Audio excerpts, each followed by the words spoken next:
Hello and welcome to the Horseplayers Happy Hour for Friday, May 22nd, our very special BC Qualifier edition. Yes, we will be giving away a top prize worth $10,000 today, and we are raising a ton of money for our charity partners. Those are the TRF, Thoroughbred Retirement Foundation, and also the Thoroughbred Aftercare Alliance. We're bringing you this show in conjunction with our friends at the Breeders' Cup, horseplayers.com. And my co-host and I come to you from the In the Money Media Empire. I'm your host, one of your hosts, Peter Thomas Fornatal, back after a 1-week hiatus. This week, it is our friend and colleague, Matt Bernier, who is on hiatus. We wish him well in his shopping endeavor today. But I do have, very happy to be saying alongside with me, we call him the People's Champion. He's from the planet Texas these days. He is the host of a wildly successful podcast of his own, JK Plus One, absolutely doing fantastic over there with hours and hours of great programming. If you haven't heard this show yet, people, go ahead and do it. I'm going to call the hour he did last week with Marshall Graham one of the best horse racing podcasts I've ever heard. It has nothing to do with this guy, everything to do with the guest, Marshall Graham. But you know who I'm talking about by this point. He is the People's Champion, Jonathan Kinchin. JK, what's up? Oh, I had a mute button. It wouldn't be a show without the mute button. What's going on? I'm good. I was trying to fix my camera, but I'm messing up here, so I'll just give up, I think. But yeah, everything's cool. Just looking forward to a fun day of racing, and a fun weekend of racing, and I'm hoping to get qualified. This is the first Breeders' Cup qualifier I'll be playing in so far this year. I usually reserve those to my on-track visits, but obviously those have been at a minimum so far this year. So What the heck? We'll get after them here. There are still a couple of minutes if you want to get involved. It costs $179.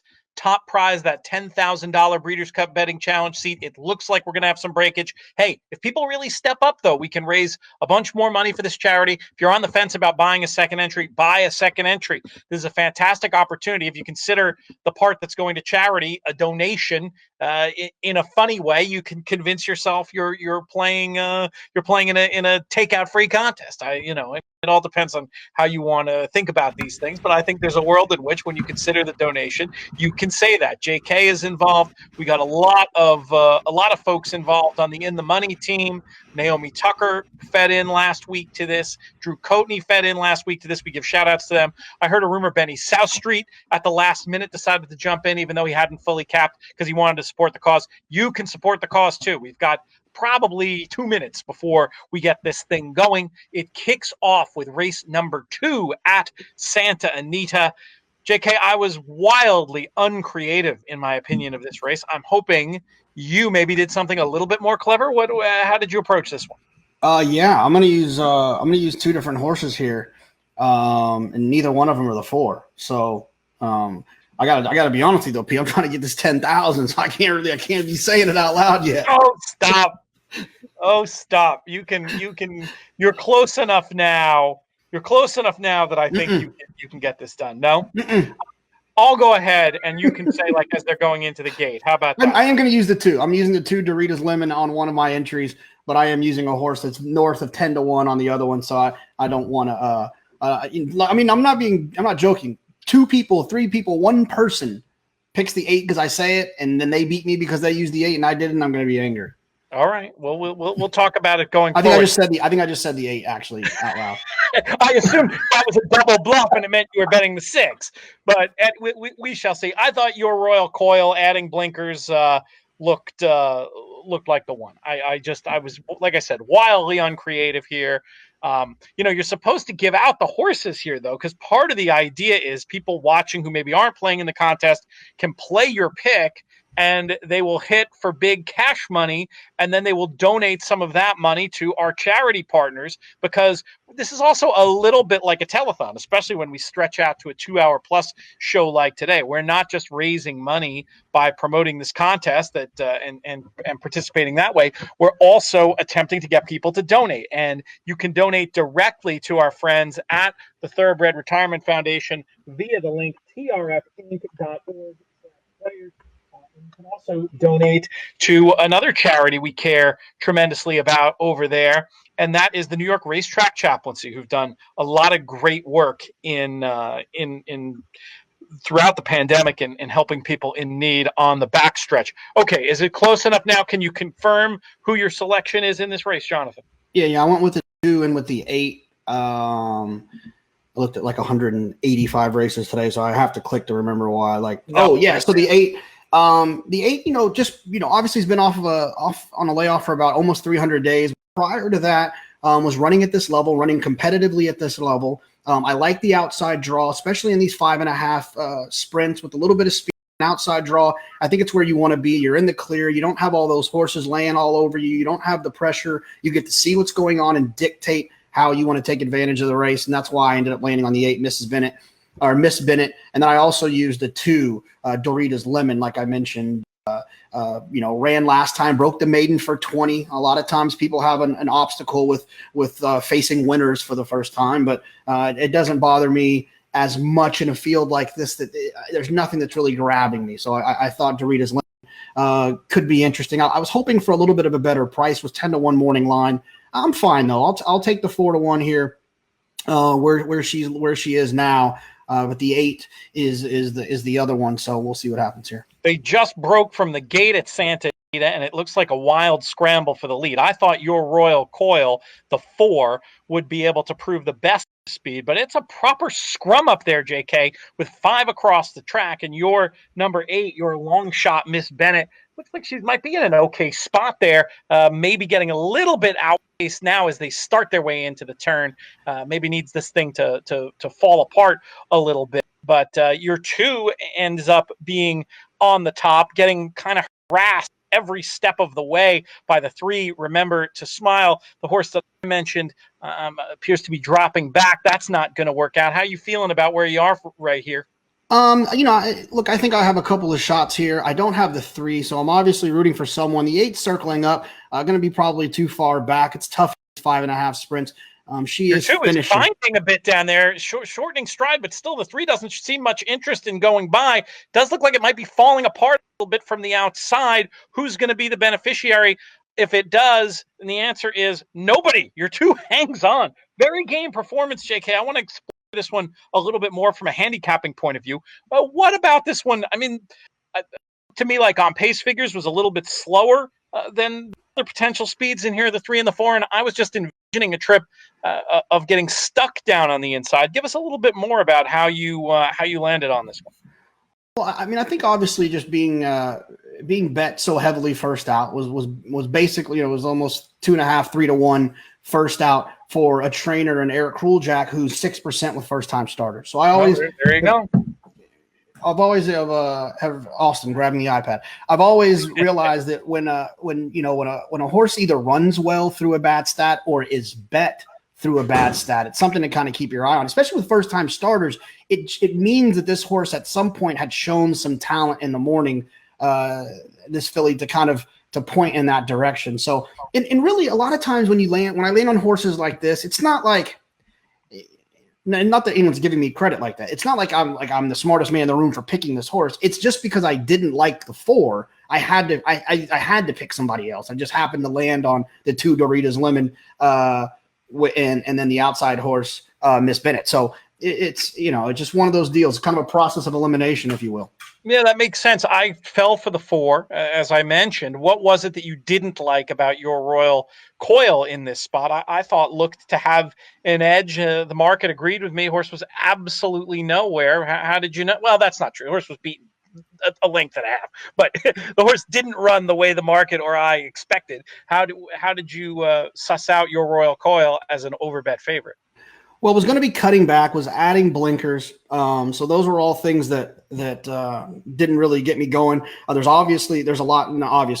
lot of workout reports you can see in California. There was nothing there that really grabbed my attention. And I just figured she was going to be a short price, and at a short price with a bunch of question marks, just didn't really, I just didn't feel like it made a ton of sense in here off of that break. And so, I mean, look, like I said, I was looking for another price. A lot of times in these contests, you have the protection of the chalk. So the chalk can sometimes not harm you, and so that's one of the reasons if you can find a way to toss and use something with a much better price, it's pretty easy to do so in these spots, and that's kind of how I landed. Well, it worked out well in the first race. We'll soon see a leaderboard and get a chance to see who else had the horse. Drew Coatney just texted me volunteering to come on the show from his boat, where I guess he's playing. I didn't know. I didn't know he was so fancy that he gets to play the pick and pray Breeders' Cup qualifier from his boat. We'll see. We'll see about we might make him get another winner or two before we bring him on. But we would love to interact with folks during the show today. So. Maybe, JK, this can be, if you don't mind, a part of your role. Bring in some comments from the folks, the assembled folks out there in the audience. I don't know. You tell me, what's the easiest way for you to see questions if folks want to interact with us during the show? Would be a great time for it. We've probably got 20 minutes until the next race at Gulfstream. Twitter Periscope is going to be the easiest way. So, like, if you go to Twitter and you pull up the show on Twitter through the Periscope, that's going to be the easiest way to do it. And since this is called Horseplayers Happy Hour, no one is going to be offended if I am kind of not paying attention for a couple of minutes, maybe 45 seconds, because the pick 5 or pick 4 has just started at Churchill and I have a wager. Oh, very nice. Anything you want to give out to the people in that one again? I actually don't even remember. It's a turf sprint. I think I'm trying to remember who I even used. And I'm trying to figure it out before they cross the wire so that I can actually just give us a thumbs up or thumbs down if it works. I use 258. 258 is A's and 611 is B's. Okay. 258 is A's. 611 is B's. 258. God, at this point, I hope it's the 6 because he's a much bigger price. If I'm going to hit a B horse, I surely don't want to hit the 2-1 shot. No. 6 is holding. Yeah, the 6, a B horse at 7-1.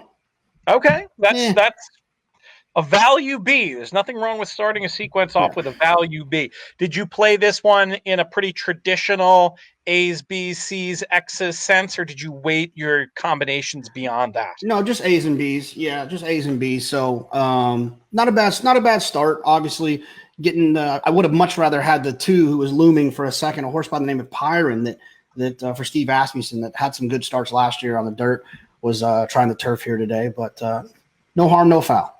No, you're in good shape. Did you play a 2B ticket? Sometimes if you're playing all the same increment, well, I know you rarely do that, but there are situations where people are playing just one increment in their pick bets, where actually, especially if you play a 2B ticket, where getting the value B in can be better than getting some of your A's in if you spread and one of those A's is a favorite and you didn't weight the combination.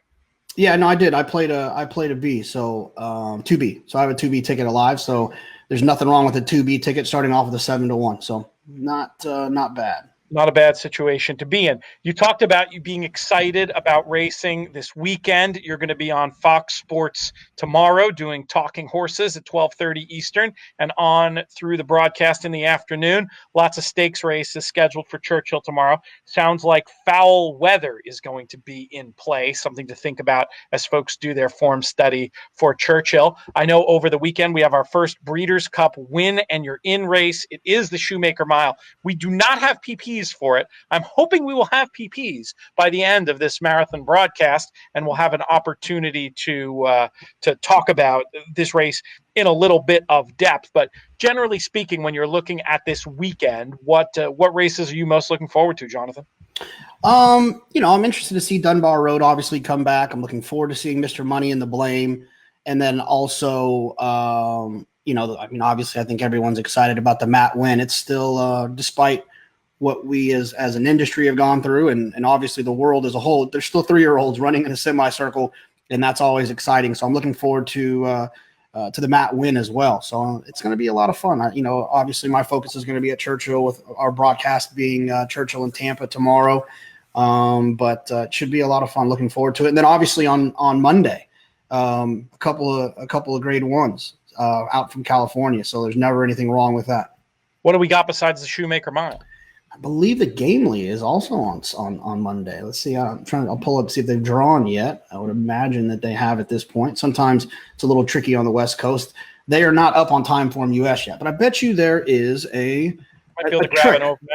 Horse player trick. If you I mean, some of the horsemen and people, they already know this trick, but looking up the overnight usually comes out early. So you can get an overnight from Equibase to see like actually who's running, but you're not going to have PPs, but at least you can kind of get excited from that standpoint.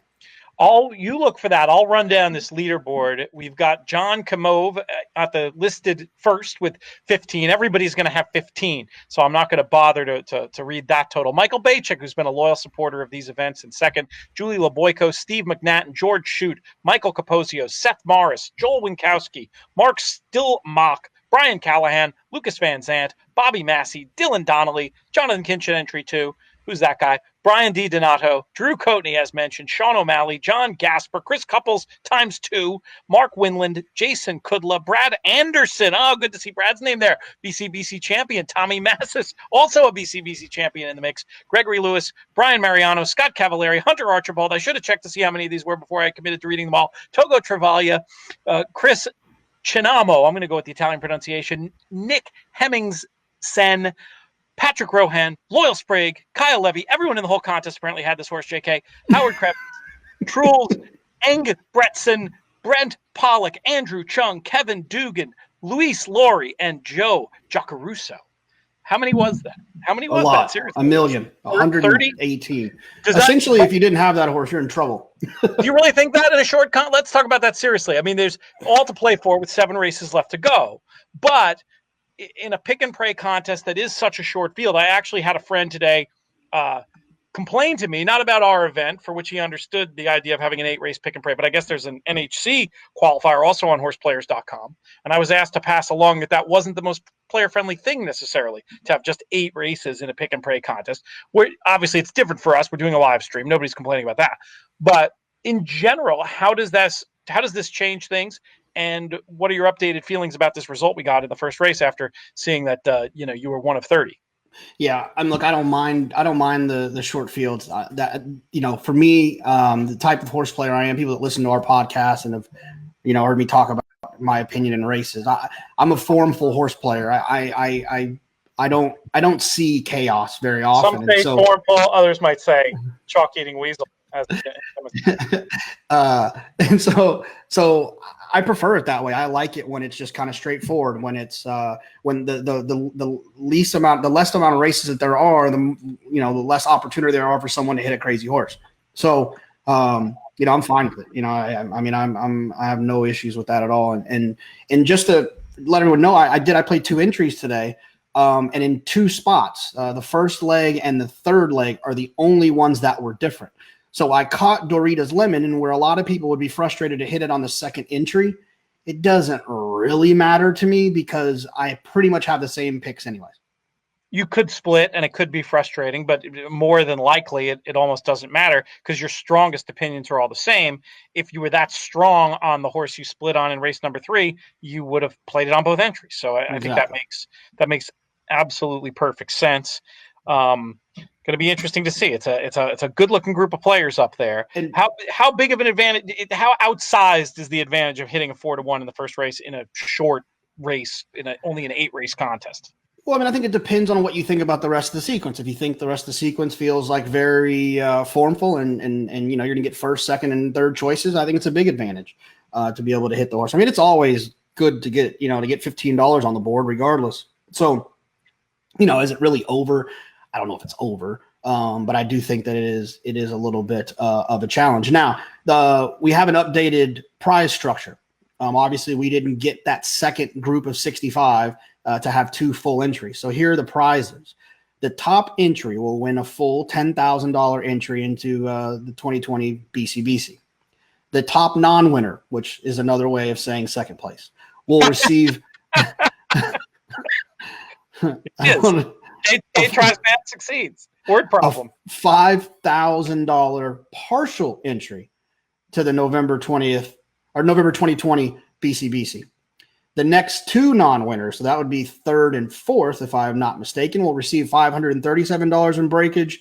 This is where it starts getting complicated. The next three non-winners, $358. The next nine, $179. So essentially 12, 13, 14, 15, I believe, will pay. There'll be a prize all the way down to 16th place. Explain to folks how and why breakage works in a contest like this. We were talking about it off air before, how you and I being involved in the contest, we always want to root for there to be, we only, in our ideal world, we would have had, not ideal, but the scenario we were shooting for earlier today, only two people getting prizes, but the big prize, the 10,000. Some other players like it when it pays down as far as it does today. What do you think goes into the decision of how much to pay and which spots to give it to? Yeah, so sorry, I'm looking at these comments and I saw a comment that I was going to respond to, but I'll wait till I just answer the question. The reason being is that simple math is that it's 1 in 65 get a $10,000 Breeders' Cup betting challenge seat. So in this instance where we had 116, we clearly didn't double that mark to get to 130. So there's not enough money in the pool to give two. And in all honesty, this almost works out better. It's a lot more people leave feeling satisfied, and a lot more people leave feeling, like they accomplished something today, and people can get their money back. It's going to all work out great. So now I think in a perfect world, breakage, you don't really, I think that all people involved would probably prefer there not be breakage. Obviously, it's better for the Breeders' Cup and the betting challenge. If we can get more people qualified, it's better to allow two people to have full $10,000 seats. It's just all of these things, but it is what it is, and it's where we are, and so that works. It does indeed. It does indeed, and I think that's a good description. So what was this comment you wanted to respond to? Well, I don't really know, I guess. Someone says you need 4 or 5 winners if there's no cap horse, which, okay. And then he said, I don't get why why they do these on platforms where people can comment. They never respond. Well, I'm responding, but what you said makes no sense. So, no, it doesn't make any sense, because the idea is you need to get to a certain dollar amount. Traditionally, in the win place format, and it depends on a number of things, but traditionally in a win place format, folks are looking for, you look at what your starting bankroll is, okay? So $2 win place each race, that's $4 per race times 8 races. So $32 is one way of looking at what your starting bankroll would be. And then in an event like this, to get the top prize, you're going to probably have to take that typically and turn that, what would you say, 2.5 to 3 times. So you can get there with a cap horse, sure, but you can get there with 4 or 5 short price winners, as our commenter says, but you can also sit in the sweet spot and get there with 3 winners if they're the right price. It's not as cut and dried as that comment makes I've never understood the generalization in these contests. It is literally a unique situation every time. Every time it's a unique situation. There's 6 horses in the next field at Santa Anita, so that obviously changes the final score. There's a very likely winner in the last at Gulfstream. There's so many things that come into play. I don't understand why people want to make generalizations about these events, especially because they vary so much. Now maybe you need 4 to 5 winners when it's a 12 race contest, but the fact that like someone's done the math and in an 8 race contest you need 4 to 5 winners and his name's not Tony Joe, I'm not buying it, right? So I think that, and I honestly think the reason it kind of annoys me to a certain extent is I think that it actually sets players back because they make choices and they pick horses based on this myth that there's this number they have to get to. And so it often can lead them down a path of using the wrong horse. Someone asked a great question we could probably talk about if we have time now on Twitter this week, and Michael Baychuk jumped in and we disagreed, but I told him there's a million reasons why I'm listening to what he said. We'll get to that in a minute. Let's talk about this race, JK, as we are 0 minutes at Gulfstream. They are going down. We'll probably have time to do this before the race, but I just want to make sure we give people time to bet. What did you do on your 2 entries here in race number 8? We've got a heavy favorite. I'm assuming that's Sugar Bolt, who indeed on paper seemed to have an edge in class, figures, and form. Yeah, I used Sugar Bolt on both. I actually like Sugar Bolt. Last time it was entered, it got rained off. I don't know if we were on this show. It all runs together for me. But I think it was maybe last week. Sugar Bolt had to scratch because it was off the turf. Just has a huge edge. I love turf sprints. I have no problem with them. I know a lot of horse players seem to struggle with them. When I accepted the fact that the idea that just because there's a lot of pace in the race means it's going to fall apart in a 5 furlong turf sprint. Once I got over that obstacle, it all started to make more sense to me. I picked the fastest horse, the horse that's projected to be the closest with the best kind of overall ability to get the fastest final time. And for me, in this spot, that was Sugar Bolton. And I thought there was no real reason to get cute. I kind of started to get sucked into thinking about playing the 4 a little bit. And then the more and more I looked at it, it's just the scenario in which it was going to take for the 4 to win. I just kind of punted on the whole idea and just went with the 5 on both entries. What do you mean by that? The scenario it was going to take for the 4 to win. It sounds like you're talking about a cool aspect of race design folks might be able to learn something from. Yeah, I mean, I just felt like I thought the 4 was interesting from a lot of different standpoints. When you look at the PPs, you see the dirty form with the last 2 dirt races, and the last time the 1 turf sprinted, or the 4 turf sprinted, Foxy Lady, she won. That was for 16,000. Non-winners of that was actually with that open. That was open 16. Now they're running non-winners of 3 for 16. So that's obviously a little bit of a drop in class, but that figure didn't come back particularly quick. And I just felt like if Sugar Bolt runs Sugar Bolt's race, it doesn't matter. Foxy Lady is not going to beat her. Foxy Lady is going to have to come from her out of it and circling. And I felt like I didn't want to chase that number just because it felt like it was going to be a more appropriate price. Yeah, when I look at Foxy Lady and you look 3 back in that turf sprint win, and you see it was earned in wire-to-wire fashion and a pace she could control, and then you look at the pace figures in this race and you see 4 horses who were supposed to be faster early, that's tough. And look, anybody who picked Foxy Lady wants Foxy Lady. There's no equity in talking people off 7-to-1 shots. But just in the way I look at the world, and this is what I thought you might be getting at in terms of race design, when you see what it took setup-wise for them to get to the winner's circle, and then you see a situation that's so different, those are the kind of things that, when you're looking at the internal pace matchups, especially in turf sprints where the speed is just so important. It's always so important, but really outsized importance in these turf sprints. That's the kind of thing that can put you one way or another. I wish I could be creative. It looks like Sugar Bolt is going to go to the front and improve her position.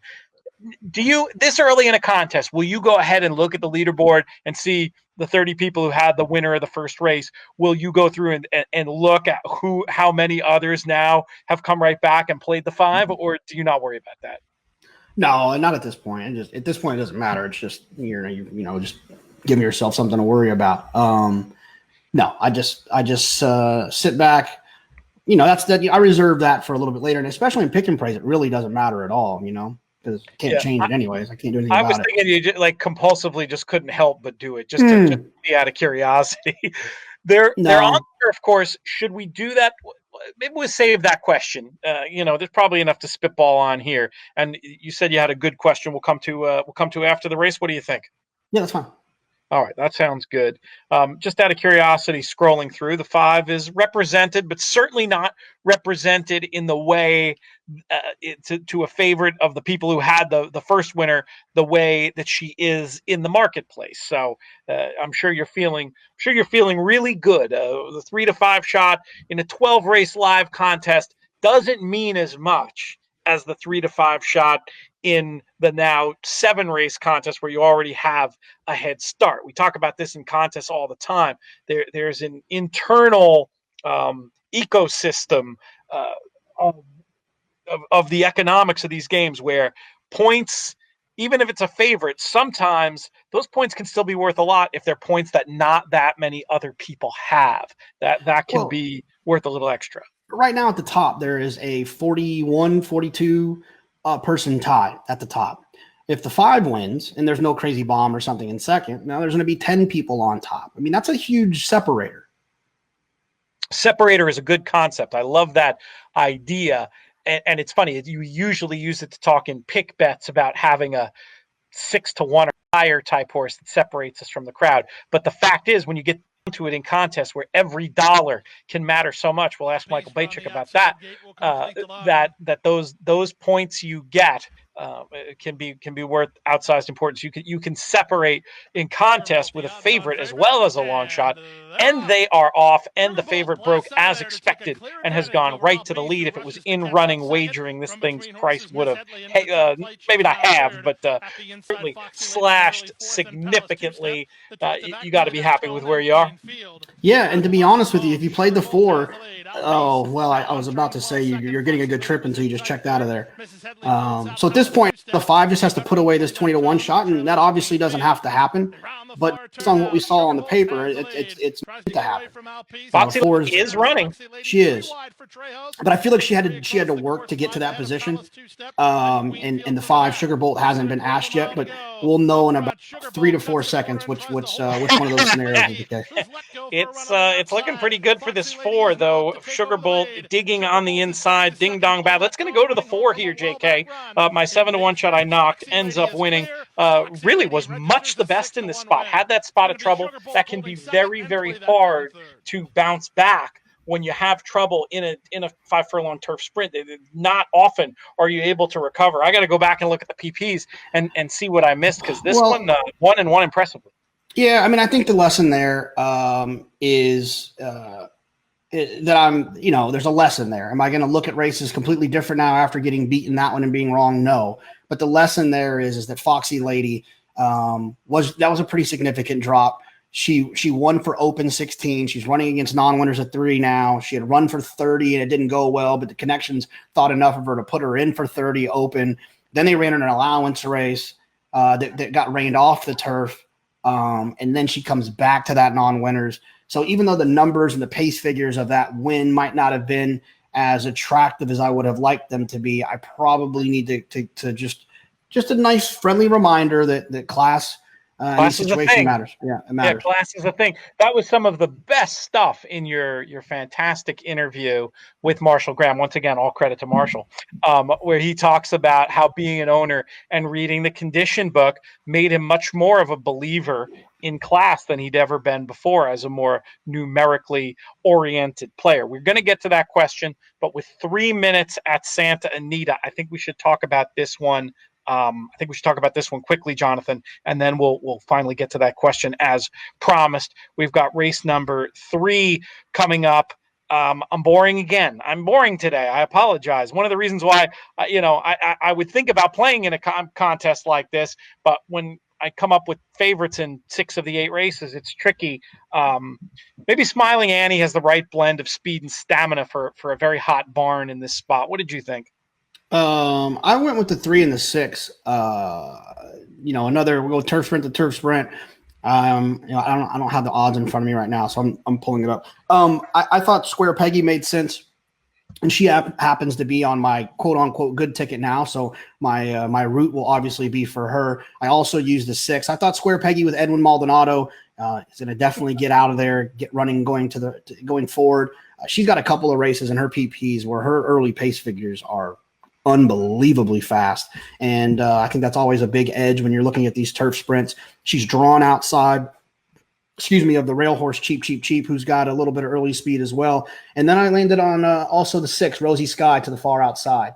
I just thought she'd get that kind of good stalking trip from out there. Won't be any wider than 2 or 3 on the turn. And I felt like she could get the job done as 2. So I landed on those 2. I don't understand the 1 as the favorite. And, I agree. The 2 for me just wasn't fast enough. The 2 was going to be the favorite. I'm surprised at that as well. Yeah, I mean, if there's only a way to look that up, but we will see what happens here. Your 2 runners, one thing I like about them is they do, Timeform US wise anyway, project to be 1 and 2 at the pace call, getting decent prices. If somebody's looking to play a double, this might not be a bad place to do that, opposing both the favorites. What was it that you did not like about Smiling Annie? We're just coming in off of a layoff. Obviously, a lot of them are coming in off of layoffs, but that was a concern. The last time she was in off a layoff in December, she didn't run well. And so, in fact, I think she's like maybe 1 for 7 in her career, off of layoff. So I felt like she might need to kind of run herself into shape. And when I'm looking at horses that are kind of the speed of the speed, I'm always going to kind of defer to the one who's going to be to the outside. It's not very often when I'm trying to find speed of the speed that I'm going to take the one that's to the inside. I know that some people might feel like, the being close to the rail is the shortest way around there. But I thought she could sit and finish, for the record. I didn't see her wiring. But I hate pocket trips in turf sprints. That's interesting. Well, because what happened funny enough, the 4 got a pocket trip, steadied out of there, but it didn't matter. It was good enough to win anyways. So if you love a monster or something, I don't have a problem with a pocket turf sprint trip, but nothing can go wrong from down there. You have to get clear at the right time to make your run when your run needs to happen. And I don't. So I just don't like pocket trips for turf sprinters. We were talking before about how that little bit of trouble that you have plenty of time to overcome in a route, that can be sometimes that doesn't happen in turf sprints. I just thought numbers-wise, Smiling Annie looked to me to have the ability to get the kind of trip she needed. We will see here. They're getting ready to go into the gate at Santa Anita. We've got 0 minutes to race number 3. Why don't we go ahead and talk about that question real quick? We could start and then we can come back. Is this a dirt race or a turf race, John? We've been talking about it like it was a turf race. It is. It's happened to me before too. Remember, they start on the dirt at Santa Anita now. Of course. This made me look at my PPs one time in a furious scramble. One time I was like, "Oh no!" I was just having that moment myself. Let's let them break, and then I promise we'll get to that question because we'll have plenty of time till the next race at Gulfstream Park. They are loaded up here for the 3rd at Santa Anita, and we will see in a moment. It does look like this favored 1 does get to the lead over the 3, but you're getting good trips. I still think with your 3 and your 6 very much in touch. If we are correct about cheap being maybe a little bit over bet, I think the 3 horses that we talked about are all in okay spots. You're absolutely right about the 2. Definitely going to have something go right, and it doesn't look like it is. Who do you have on your ticket? Is it the 6? It's the 3, and I don't know why Edwin took out of that spot, but maybe he's smarter than I am. So, he looks like he's got a shot. I just don't like when they give up position. Yeah. If I wish we could show exactly what you're talking about on the replay. The one's finding, unfortunately, cheap appears to be going on with it. Yeah, a little bit of a hang from the 6. 4 flying late in the center of the track and looks to grab second. Comes 1-4-2 in the 3rd race at Santa Anita, and shake up the leaderboard a little bit, but all to play for here. You can't be too disappointed. You talked before about having the protection of the chalk in these situations, meaning when the shorter priced favorites win, it's not going to upset the apple cart, blow you out of the water. This was one that neither of us liked. This feels like one where you just shake your head and move on to the next race. Or do you feel like there's anything more to take away from that? No. I mean, I've gotten comfortable, and I encourage other horse players to get comfortable of when you're wrong, you're wrong. Take what you can take from it and turn the page. Turn the page, indeed. Let's talk about this question that came across the transom, Jonathan, and we'll have time for a few of them now. If you see anything else interesting on there, if you want to ask us a question, sounds like the Periscope link on Twitter is the easiest place to do that, so we will see it. What do you got? Yeah, I think what the question is in the last race of a pick and pray, do you? I'm paraphrasing, but do you take the 10-1 because you're, and what if you're behind? You need a price horse in the last so you can catch, or do you, or what should you do in those spots? And the answer for me is like you treat it like any other race, and you just pick who you want to win. Who do you think's going to win? You just pick who you think's going to win that presents enough value that you can pick that horse, which is how I treat every other leg of a pick and pray. I just pick where I think the value lie. And there's nothing different really about the last leg at a pick and pray than the first leg or second leg or 3rd through 7th leg. I did have that quote in the winning contest player. I think it might have been Eric Moomey of all people, who had the theory went that If you're in front in the last race, it's good to have a bomb because people may be trying to catch you. People you're worried about are going to be playing a bomb. And if you're behind, you want a bomb to get there. But it doesn't actually compute when you really think about how the math works. To me, it's the same math that, don't get me wrong, I've done this for fun, but not seriously. When you're in Vegas and you're walking by the roulette table and you see 7 reds in a row, and then you say to yourself, oh, it's got to be black now. No, it doesn't. It's an individual roll every time. It doesn't, there's no correlation with that roll to the previous roll. Yes, common logic would suggest that 9 reds in a row is not very likely, but it doesn't, that is true.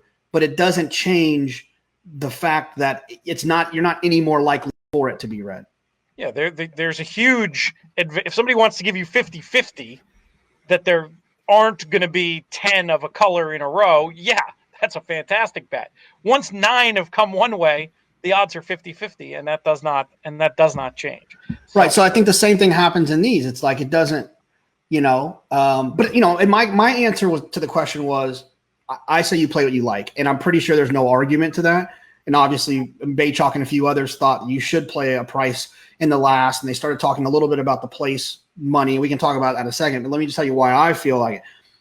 My brain, if I like a 4-1 shot in the last, and I pick some 12-1 shot because I'm picking a price rather than a horse in the last, and I get beat, and my 4-1 could have got me there, or I would have won with the 4-1. I'm going to be very frustrated, and I'm going to feel like I cheated myself. I feel like the picking a price thing, as you're sitting there rooting, producer Craig, go back up to the top. I'll read this through. As you're sitting there rooting, I could see you maybe emotionally feel a little bit better in that 20 minutes between the penultimate race and the anchor leg when you've got that long shot and you're in position.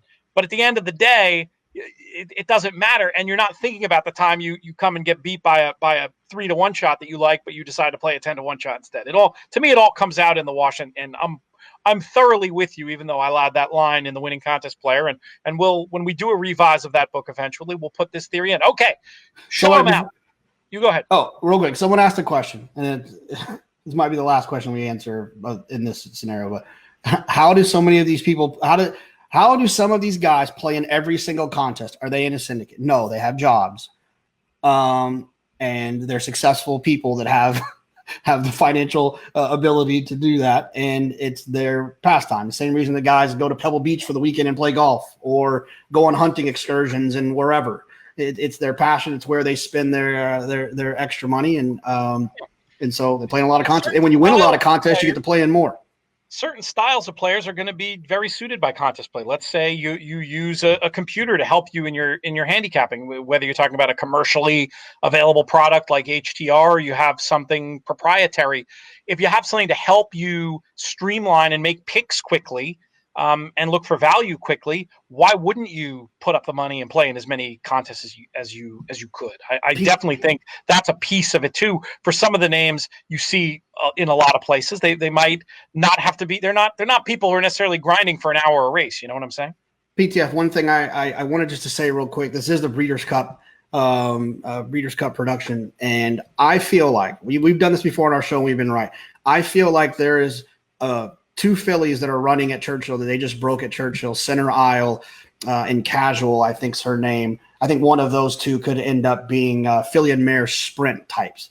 Very impressive. They won their debuts, and now they're in a race together. Center Isle missed a break a little bit, but if you have your ADWs or your video watching things up on your computer and you're watching this, take a look at this race. You might see them cross the wire. I think one of those 2 fillies could be really special. We're going to come back to you for your thoughts after that race. But in the meantime, let me run down at least the first top 10 here. Sean O'Malley in first place with an impressive total of 44.20. That's definitely a nice leg up on trying to get that $10,000 Breeders' Cup betting challenge seat. Gwyn Houston, a name I know was very, very active in the early days of contests. I still see from time to time out there on leaderboards in second place, 29.20. That is a 3-way tie. Russ Priola in there from Buffalo, New York. I had the pleasure of interviewing Joe Johnson, who made a deep run for the NHC Tour, a fellow Texan, JK, with that name on there. Then we've got Lewis Laurie, Patrick Rohan, and George Shute at 27.20. Mark Stillmock, still up there with $26 in eighth. Michael Caposio in ninth with $24.60, and that's a big scrum with the folks with $24.60 for obvious reasons. So we're not going to run them all down, but all to play for here. A lot of excitement going on. A lot of people in the mix to win this outsized $10,000 prize with 3 races in the books and 5 left to play. And why does my RTN keep putting the volume back on when I mute it every time I click? Every time I click to a new track, I guess I have to mute it again. I'd never noticed that before. I'm typically only watching one feed. Anyway, apologies for the noise pollution, folks. Our next race, we've got plenty of time. We've got 15 minutes to race 9 at Gulfstream. So, JK, if you see anything interesting coming over the comments there, hit us. I did see something interesting, and Pete, we've been fortunate enough on our airwaves to declare a couple of Grade 1 winners before they were Grade 1 winners. I think we said Kofefi would be a Grade 1 winner. I think we said Yoshida would be a Grade 1 winner, and I believe we said the one that won the previous one, Cloud Computing. Yeah. I'm going to make my next. Some guy told me I shouldn't get excited about a horse breaking its maiden at Aqueduct. I'm going to give you another one. The filly that just won at Churchill Downs will be a future Grade 1 winner, casual for the Steve Asmussen barn. That was visually impressive. She was down on the inside getting pressure the entire time, and she sat chilly. And when Ricardo asked her, she visually quickened in a sprint race on the dirt. That barely ever happens. It's so interesting. You're a very numerically oriented player, as I am, and yet once in a while, the eyeballs will go ahead and scream at you something like what you just said. How do you try to balance what you're seeing with the numbers? Oh, I don't try to do too much what I see. I leave that to the people that are much better views of the visuals than me. I leave it to people like Maggie Wolfendale, for instance. I care more about what she says about the way a horse is moving than I could ever think about how a horse is moving. But I will say that when I can tell that they visually quickened on the dirt, to me, I know that's a sign of something special. The last time I saw a horse visually quicken on the dirt was by my standards when he won at Fairgrounds, and then you saw what he came back to do in the Oaklawn Handicap. So I don't see it very often because like I said, I don't know what I'm really looking at. But when I see it, like, oh my gosh, that horse is moving very fast. Like visually, you can see how quick their feet are firing. That's it. It just catches my attention, and that was impressive. Now I will say this. Center Aisle, the Chad Brown runner, who was 3-5 in the race, missed the break. And so obviously that impacted the outcome, but I'm not sure she was going to be casual today. Missing the break is so interesting because I think it can mean so many different things. And sometimes I think it is the excuse that it sounds like it probably was in the case of Center Aisle in this spot. And other times I do think it could actually be with an older horse who hasn't shown those tendencies in the past. I think it can be an indicator of declining form that you can sometimes pick up on when the rest of the world is going to want to just excuse it.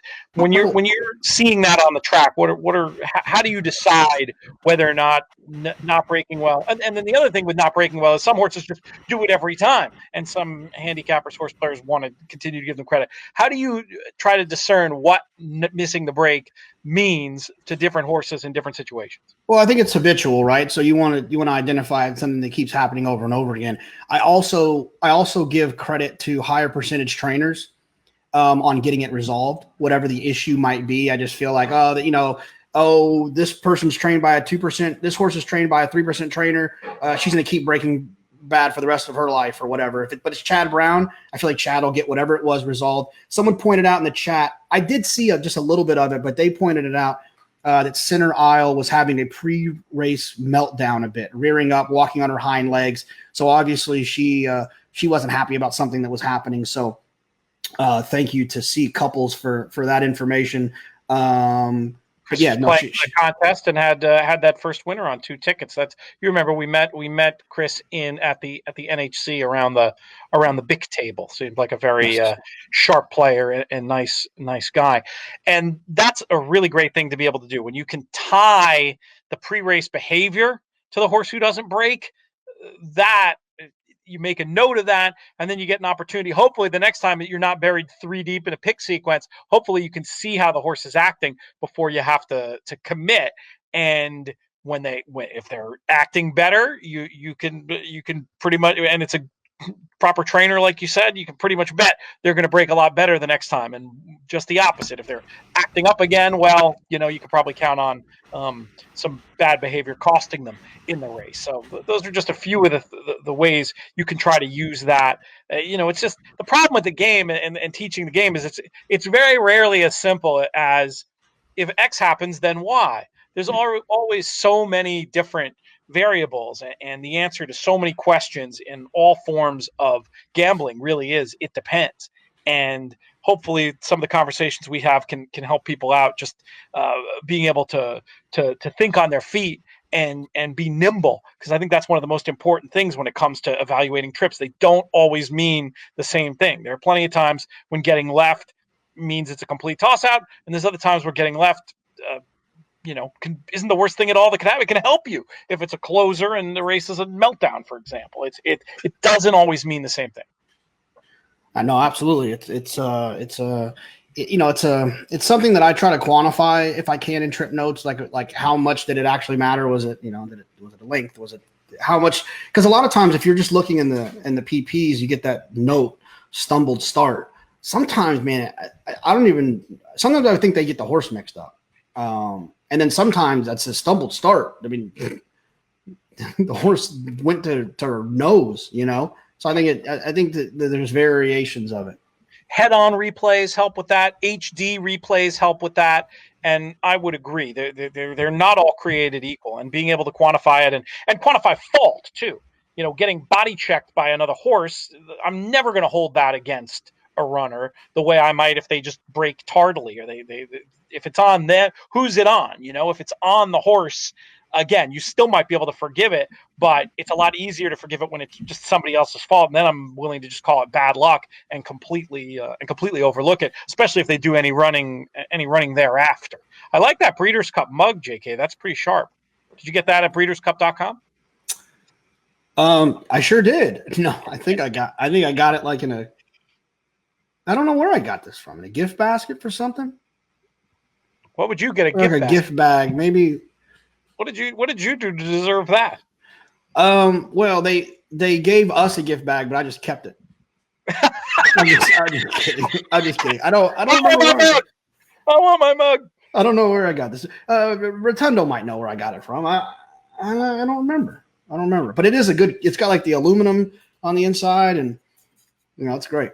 I like this. I just realized that I'm sort of, I mentioned on the other show, I did a full-on excavation in the bunker, and I'm seeing, I like how Zenyatta's looking there behind me. I don't like how fuzzy my camera is. During the next race, I'm going to try to clean it. We had some tech issues today. I had to change computers with 1 minute to post. So unfortunately, I'm not liking that, but I'll fix that.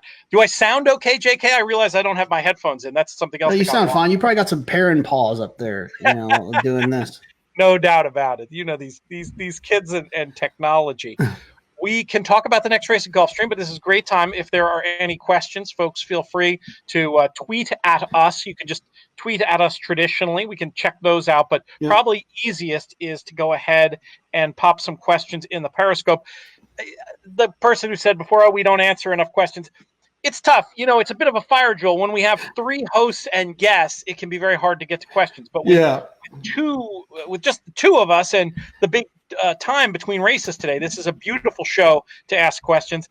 Hey, how'd it go last week with Matt when I was off? Did you guys miss me?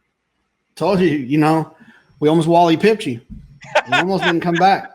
Oh, Lee Davis with a comment. Yes, Lee, you're right. Kobe's back. That was the horse for, I believe the connections were CRK, and I believe it was Peter Urton. It was a gray horse.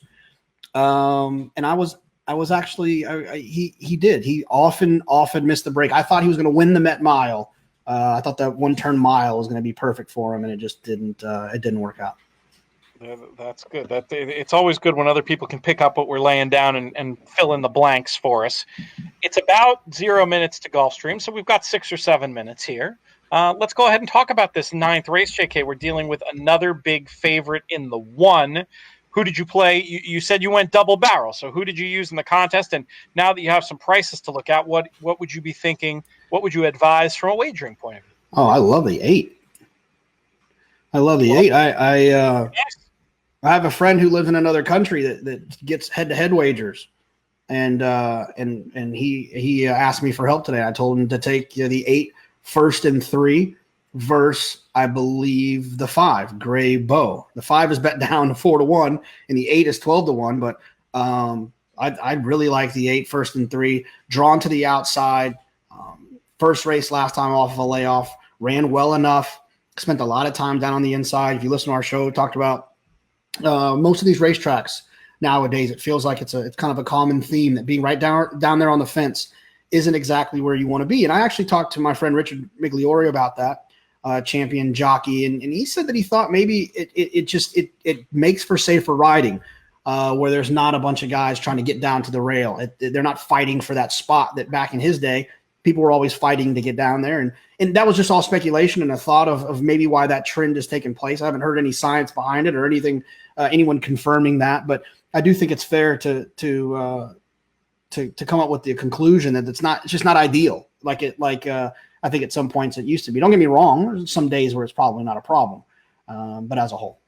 Yeah, we've seen it, I'd say, over the course of the last 2 years with it's a trend. It's a fashion, it seems like, in track design. You talked before about how fun it would be at some point to have a track man, a track super, somebody who deals with racing surfaces for a living to come on one of the shows and talk about this type of stuff. And I would love to ask about why that's come to be. I mean, I think it does seem like the Occam's razor solution is to tie it into racetrack safety somehow. So Richie's hypothesis makes sense. Something tells me that we haven't seen Occam's razor in about 9 weeks. the equine Occam's razor. Oh, and by the way, I saw someone jump in the chat. I guess it could be someone else, but I saw X Line 9, which I'm assuming is Ryan X Line from Storm the Court and Champagne Room fame. Sure. He also has the 8 Diva in Charge running in the next race at Santa Anita, and I texted him and asked him what he thought, and he gave me the thumbs up. So looks good in that spot. Looks very good in that spot. So if she wins, Diva in Charge, X Line told me that you got to donate to TRF or TAA if you bet her and she wins. So I like it. Now I want to go to Ryan's brewery at some point, which I hear is fantastic. Casa Agria, isn't that it? Is it in Santa Barbara? Am I remembering that right? Do you talk to Ryan enough to know that offhand? Yeah, I mean, you sound like you've been teaching Spanish every day. It's actually true, JK. I don't think speak it's I don't Spanish. know exactly it. I think it's Casa. Hold on, I'm looking it up. I know that after Champagne Room won, they had a beer called Champagne Room that they made. It was like a limited edition that they named after her. Was Ryan involved? Casa Agria. Yeah. Was Ryan involved in the Champagne Room ownership group? I believe it. Yeah, I'm almost positive he was. Yeah, for sure. Bill Bongiovanni, a contest player who we've gotten to hang out with many times, regular at the Eddie Logan Suite. I know he was involved in that partnership as well. Very kind to invite us to some winner circle pictures too. That's a nice group of people, and that was a huge win for them. And yeah, he says it's at Oxnard, and he did say Casa Agria, and then I put the link to the kind of the page about the beer, the Champagne Room beer that I was just talking about. I would love to go and visit. There's better. Everybody thinks California and beer. This is a happy hour show. We can talk about this. Everybody thinks California and beer, and they think San Diego. But there's good stuff throughout the state. And I'm going to have to make the trip up there. I think that'll be the highlight. But there's a beer bar. Somebody I know from the New York beer world has a beer bar not too far from there, and I'm sure there's a bunch of other good things. That'll be fun. I haven't done any. I've been missing the beer tourism. I've been single-handedly trying to support our friends in Brooklyn. I've had a lot of trips to try to do whatever I can, not only to enjoy delicious beer, but to support all these people. We mentioned before this amazing worldwide initiative. Maybe I'll pop one of these open as we get towards the end of our show today. But the All Together project, donating money to the service industry people, and your local brewery quite possibly could be doing this recipe started by the gang at Other Half. Look into that if you can find an All Together beer near you. I will. I've been supporting Zilker Brewery, and my favorite part about it is it's Zilker is like our big park here. It's where the big festival we're famous for, ACL. It takes place at Zilker Park, and it's just a huge park right in the middle of downtown Austin. And so there's a brewery named after the park. I would assume that's what it's named after. And I've been there probably 4 or 5 times during all of this madness, and every time I go there, I get this like oh my gosh, thank you so much. And I can't tell if they're just being very nice and thanking everyone, or if I'm just buying way too much beer. It's one or the other. I think you and I are single-handedly keeping these brewing economies going, and it's X-Line says storm the court beer coming soon. Oh, I like it. I like it. It's what happens when you have a champion. You make a beer after him. Champagne room, and then you got storm the court. I mean, it's what happens, I guess. So we're getting ready to go into the gate here at Gulfstream. I just want your thoughts quickly on the 6-5, the price on the favorite here. Wild Medaglia d'Oro seems like the best speed in a race without much of it, and I'm imagining that's why all the markets support. Is this one, if you were playing picks or whatnot here, is this one you'd try to keep on side, JK, or are you okay opposing? No, if I was playing a pick here, I would try to beat this horse down on the rail. So if it doesn't make the lead, it was an off the turf race last time. So the horse obviously ran well on the turf, broke the maiden on the turf at Belmont last spring. Hasn't been seen until April of this year, and did it on an off the turf race. So now it's what happens in those situations is these guys have these horses, they run them on the turf, they're turf horses, they win a dirt race, and then suddenly they're dirt horses for a little while. And I understand that. That's where the money is in North American racing. I get it. But he's going to have to prove it to me. He's going to be down on the inside. He's going to have to get to the front. He's going to have to handle pressure. It's not going to be an off the turf race where he's facing a bunch of, turf horses on the dirt. I think it's a bad favorite. I would try to beat that one here. I actually like the 3 Roman Empire more if you had to give me one of the shorties to take.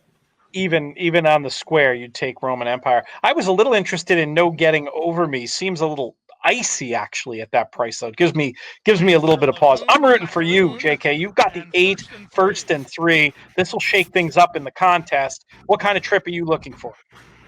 I just want to try to get over, save a little bit of ground. If I can be in the 2 or the 3 path going into the turn, hopefully the Luis Saez sends away from the rail. They go a little bit quick, and I can just kind of sit right off in that stalking position and kind of be in that 2 or 3 path on both turns and come grinding away. I don't want to get stuck out too wide. You're resisting going in the gate. Hopefully that's not a sign of anything bad. Hopefully that's just typical behavior. Looks like you are sorted out now, and they're about to pop at Gulfstream. You definitely broke with a little bit of alacrity. You're sending a bit, which is kind of what you wanted. That's fine. Just go and get over and sit off one. But yeah. I don't want you to sending a bit and getting full caught from wide is not exactly what you want, but he's making a sustained move, and he's now in the 2 path you wanted. Yeah, you can't be too unhappy at it. No, I'm not at all. And like I said, I joked about it on the show the other day, and I've joked about it on ours. I've never sat on one of their backs. I try not to be too critical. We're looking at a pan view, and my life is risk. So my quick judgment of unhappiness about maybe a decision that was made is unfair. No one really cares. I've heard the theory. It's interesting, and I don't know if I can fully explain it, but it has a little bit of truth potentially to it, that to lose ground in the first turn in a slow pace is not nearly as bad as doing so in a fast pace. As we see the fractions come up on the screen here at Gulfstream, pretty slow. So maybe that'll be okay. But are you losing position now? Is this favorite just taking this race by the horns and going all of it? Yeah, I'm not going to win. But maybe he can. He's not going to do anything. No, you would think the favorite would win this by a short pole at this with the trip on evidence. We will see though. Still has to run through the lane and do it. Your horse Roman Empire making a little bit of a race of it for a minute, and the one that I mentioned, No Getting Over Me, also running through the lane. But I mean, pace dynamics wise, the way this one went down, it was the crowd was right. If you knew the Trip Wild Medaglia d'Oro was going to get anything odds against, would have looked fine in that spot. And this is important, and trust me, this does not come from like me feeling like oh, I hope no one thinks this. I have been completely against two short price horses that have won. That's how you have to play this game. You have to try to create situations and when you can beat vulnerable favorites when you think they're vulnerable.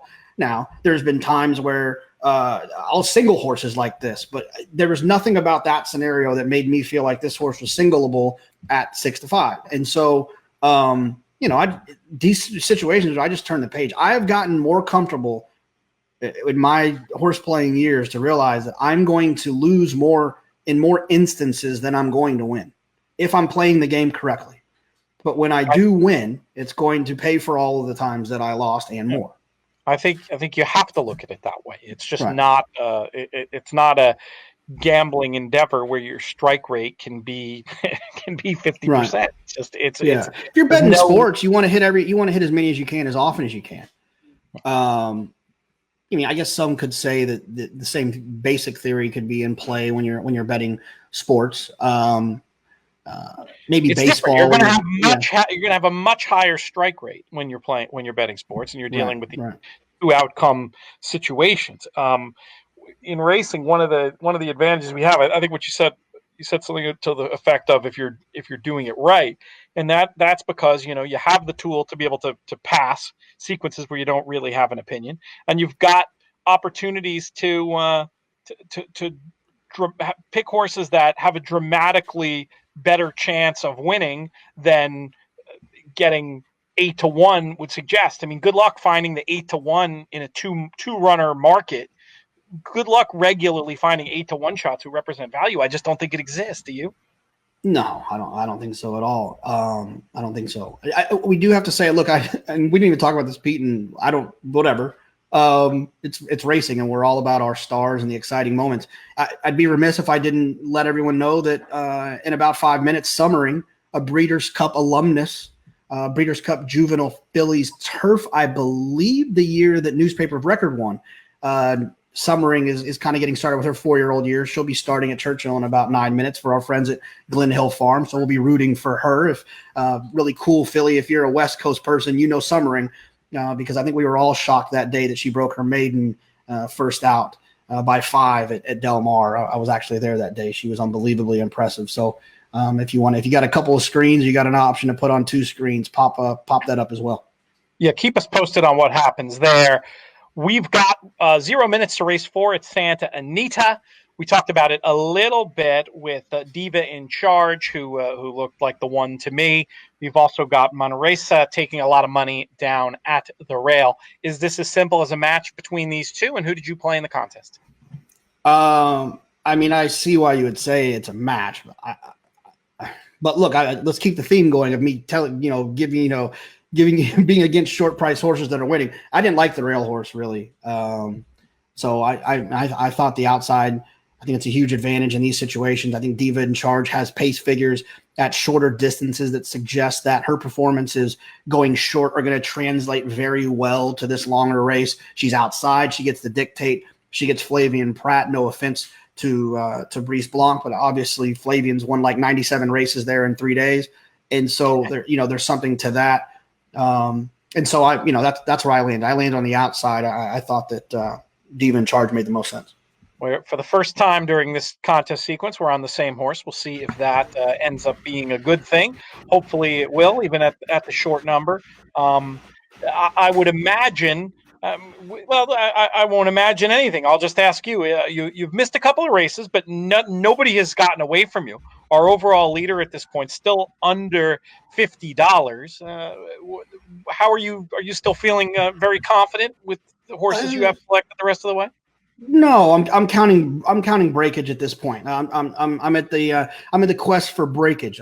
I call it the when you're playing a pick 6 and you get beat, I call it the quest for 5. You're playing a pick 5, you get beat, you're playing the quest for 4. I'm just looking for. You gotta go drive for 5 on that, JK, if only to reference the old New York Islanders. And if nothing else, you should rhyme whenever you can, as far as I'm concerned. That's true. That's true. But no, I'm at this point. I just want to get breakage. I have a short price horse here. I'm ending with the favorite in the last leg. I've got a 5-1 morning line in there, and I can't remember what $30 seems like a lot, is what you're uphill battle. But I do feel good about getting into some breakage. I'd be happy with that at this point, just to get in there and snag take a little breakage, and I'd be good with that. All right, you can tell me after this race is over if this little cloth did the job and got parents' fingerprints off of the lens and got us back going. All right, we're pulling for the 8. We'll see. Good luck to everybody playing this race with cash and participating in our Breeders' Cup Betting Challenge contest. We're getting down to it here. We're turning for home, I suppose. 3 races to go after this. All to play for. Our winner will win the $10,000 Breeders' Cup Betting Challenge seat. And what are you seeing here as they break from the gate, Jonathan? I am seeing that fear that I had of being wrong about the one's going to have to be Zenyatta to win from there. And tail on the one. That's not a very comfortable looking situation. And yeah, not in a terrific place at all. Stuck between horses towards the back of the pack, making a little bit of a run now, still with a tail that looks like it has a coat hanger stuck in. Right. That's just, to me, there's a lot of wasted energy there. Not so much the tail. I mean, that just might be how she is. So I'm not commenting on the tail. But you know what I mean? I'm talking more about just the fact that she was kind of far out of it and then kind of being rushed up into it. She seems to be throwing her head quite a bit. My feed's just a little bit ahead. So if you're watching, you'll see that. Oh, no, actually, it's not. It's right on time. Throwing her head a little bit. Doesn't seem very happy. Seems to be wasting energy. Like I said, if she wins, then I was wrong before the race, wrong during the race. Diva in charge is starting to kind of take over here. Nice move to the lead. You got to absolutely love where you are there. Though, to her credit, Monresa not quitting despite all the trouble, still running, but has been used so much, and just visually, Diva in charge going much better of the two as they straighten out and turn for home here. Let's see what happens through the last 150 yards of this race. Looks like Diva in charge just continuing to find on the lead and going to report home the easiest of winners for you, JK. Making your breakage quest look a lot better, and congrats to Ryan Exline. Absolutely, nice Exline. And if you hit that, you got to donate. That's what Exline said. You got to donate. TRFinc. And also TAA. TRFinc.org/players, a link where you can donate directly to the New York Racetrack Chaplaincy and also to our friends at the Thoroughbred Retirement Foundation. We've got some cool stuff coming down the line. We're going to talk about this T-shirt next week, JK, on the show. How did we nailed the phrase, and now I can't remember what it is. Do you have it? I won and they won. I won and they won, or something like that. We said it better than that. We're going to have Kurt Rossner on the show next week. He's our friend from Old Smoke Clothing, doing a lot of great work. Some just really incredibly comfortable and cool T-shirts. We've got the Chalk Eating Weasel here. JK's got the I'm Alive and the Pick 5, but it's so much more than just the partnership with us. They've got so much cool stuff over on that site, and they're going to be helping us out with this charity shirt. That it sounds like it's going to be really cool, and they're doing some other cool stuff over there too. So I want to have him on to talk about that as well. Okay, so the shirt. Oh, this is weird. My computer is acting so mean. I should have just pulled it up. I didn't. Anyway, we'll talk about it next week. It's basically going to be a shirt that is premium, but the idea is you buy the shirt when you have a score. And you're basically, by buying the shirt, making a donation in and of itself to the Thoroughbred Retirement Foundation. So that's how that's going to go, and we'll talk more about that next week. What else is happening here? What do we got? We got tons of time to our next race at Gulfstream. Great time for questions. Hit us up on Twitter. I'll take a look at my feed. You have anything interesting come across, JK? Anybody want to talk about finer points of handicapping, contests? What's going on in the show with our shows? Thoughts ahead to the Breeders' Cup? Royal Ascot, whatever you got. We're here to. Oh, okay.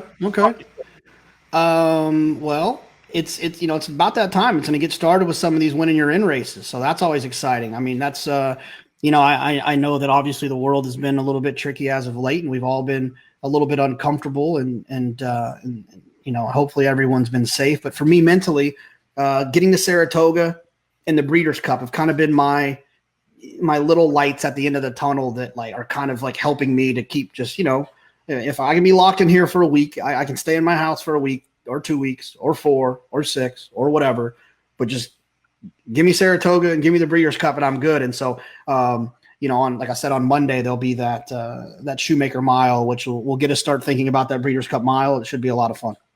What we'll do, we'll give it a little bit longer because we have our last 2 races are going to be from Santa Anita. So we'll have the full time in between those 2 races to talk. And hopefully we'll have a PP by then. Were you able to find the overnight? No, it's not. Santa Anita only has a 24th posted so far, which if JK does math and succeeds, that's just Sunday. Yes, that is just Sunday. Very good. You'd be an ace in first grade math. That, in addition to Spanish, one of the topics I'm teaching these days. Trying to teach a 7-year-old elapsed time. You know how much time it is from 11:41 a.m. to 3:42 p.m.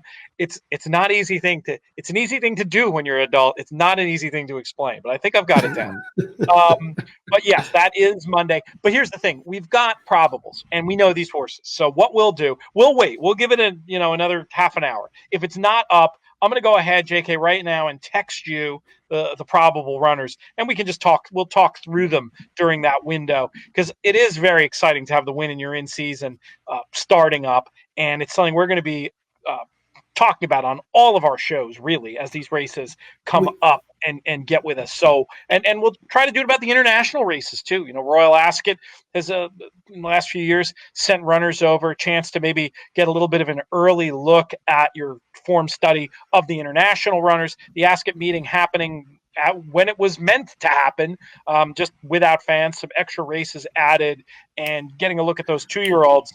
I'm rooting for Summering. Sorry, I'm rooting for Summering. Oh, come on, Summering. Give us a call. Give us your best trap. Come on, Philly. She's going to run 2nd or 3rd. But I mean, off the bench, it sounds like it was okay. It was a blanket finish, like 6 across the track. She had a little bit of trouble. She had to try to get out. It was not an easy situation for her. She ran just fine. She still had a good year. It was tough for her. Licensed to be short, and especially with a trip, nothing. Yeah, and I didn't see the whole race. I think she was stuck in behind horses, and like I said, she had to kind of shift out about the 8th pole, and like I said, it was a blanket finish. There was literally 6 across the track. We did have a question, Pete. We can come back to it when you're ready, but let's hit it. Bobby Arthur asked, "What's your favorite type of bet when there's a big favorite?" When there's a big favorite you like or a big favorite you don't like is my first question. I'm assuming he says, well, I'll do that thing we do on the show, and I'll talk real slow and about nothing, and I'm sure that he'll send a message to tell us what he means. Well, I'll give the one that I'm obviously the most comfortable talking about is when you like a favorite. I think that when you like a favorite, my best bet is anything that starts with ice cold blank, ice cold double, ice cold exacta, ice cold try, ice cold pick 3. I think that anytime, and he says don't like, so I'll wrap this up quick. I think anytime that you like one, that's the way that I try to maximize that. I'm not interested in 2 to 5 on the horse, but if I can hit a cold pick 3 with some other, maybe a 5 to 2 I like in the next race, and then there's this long shot that I'm interested in that's 6 to 1 in the 3rd, then maybe I'll try to hook up that opinion like that. Now, how about the other way around? If you don't like the favorite, I think that there needs to be a degree of catching, right? If you don't like the 6 to 5 shot, and the horse doesn't win, it's maddening that you don't score, but you have to find ways to be more efficient in that opinion. If you are, let's just say it's the first leg of a pick 5, you don't like the favorite. So go ahead and toss the favorite all the way. Then I think you need to kind of tier it. You need to pick kind of your 3 favorite horses to beat that horse as A horses. And then 3 other longer horses that are interesting, but aren't clearly as likely as your first 3. And then kind of use those as B horses. You don't want to just, all but the favorite or just think there's ways that you can maximize that opinion, and and so that's one of the things I'll do. I think there's a lot more value in a big favorite beating them in picks. I mean, some people would probably tell me that there's value in beating them in the try, but beating them all the way out in a try has got to create an outsized return. I'm just not enough of a try player to talk about that particularly eloquently. But I mean, to me, one of the best uses of the trifecta, if you like told me I had to become a try player, I think the first thing and this isn't anything clever. It's something I think I thought of the first time I ever heard there was a bet called the trifecta, would be to beat favorites all the way out of it for the outsized return. It's just not a bet I play that much, so I don't feel right. Like, yeah, the problem is it's really hard. It's really hard to completely toss a 1-5 shot. I mean, now if you hate the horse that much, and I'm not talking, we don't hate any of our four-legged friends. I mean, if you hate the betting proposition that much, then absolutely construct a ticket where the horse is not running in the trifecta. But even when I don't like a 1-5 or a 4-5 or a 2-1, when I don't like them, it's very hard for me to design the race in which they are nowhere in the end. You do see those sometimes, these horses that are just big droppers, the classic win and run out types. But the problem with the win and run out types, as sophisticated as betting markets have become, you're not going to get the outsized reward from beating them all the way out, because there's a lot of sharp money that understands that they're win and run out types. And when I say win or run out, let's just talk about some massive class dropper that if they're still any semblance of their former self, they're going to win. If not, something so wrong that they might run second or third, but they're a lot more likely to just run completely out of the number.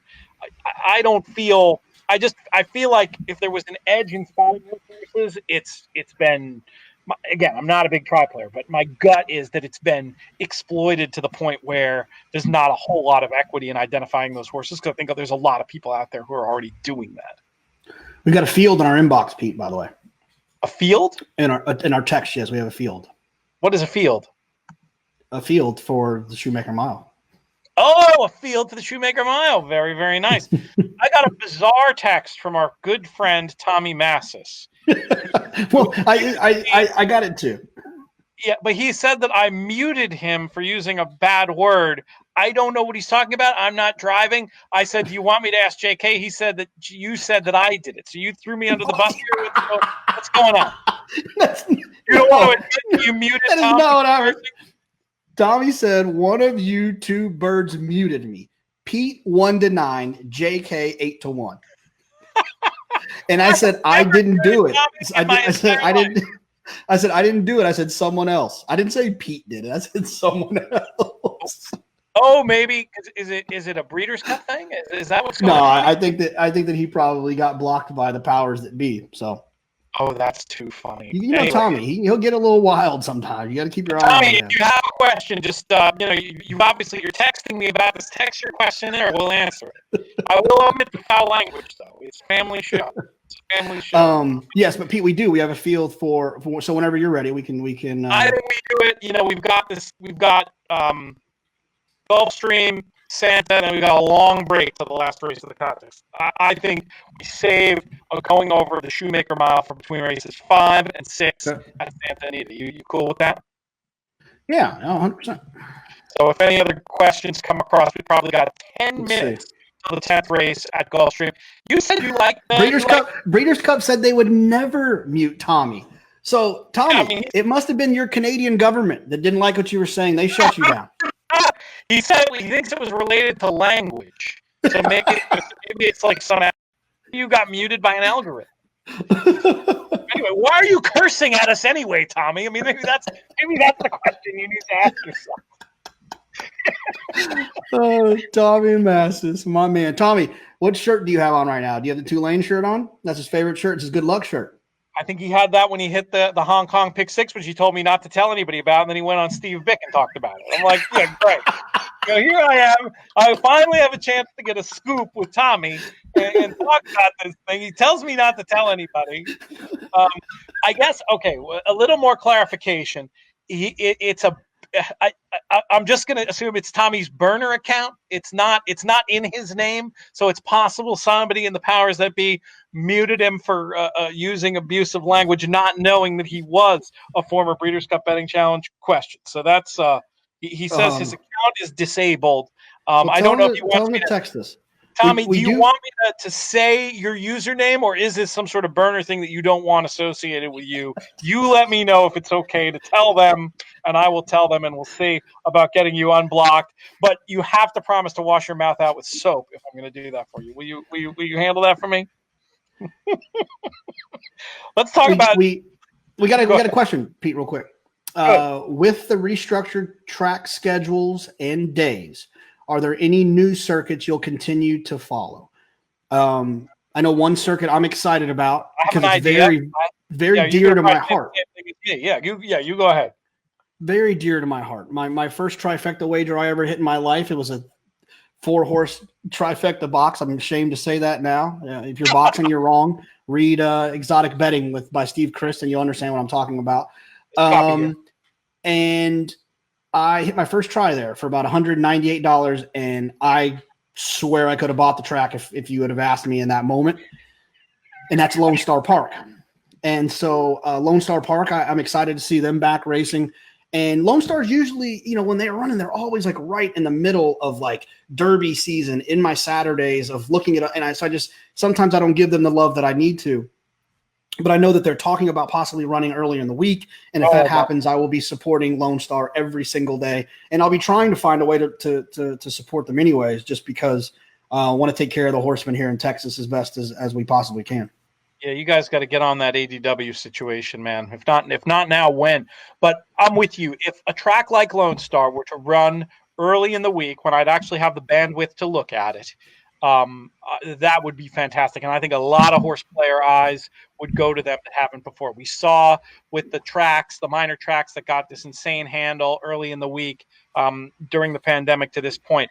Maybe this is the future. Maybe actually trying to do some coordination and some creative thinking, whether it's running earlier in days other tracks are running or later in days other tracks are running, or running on days when other tracks aren't running. It gives horse players an opportunity to find your signals. The signal for me that I've played the most during this whole thing and will continue to play for the rest of this meet is Tampa Bay. I enjoy Tampa Bay immensely, and for me, I'm going to keep them.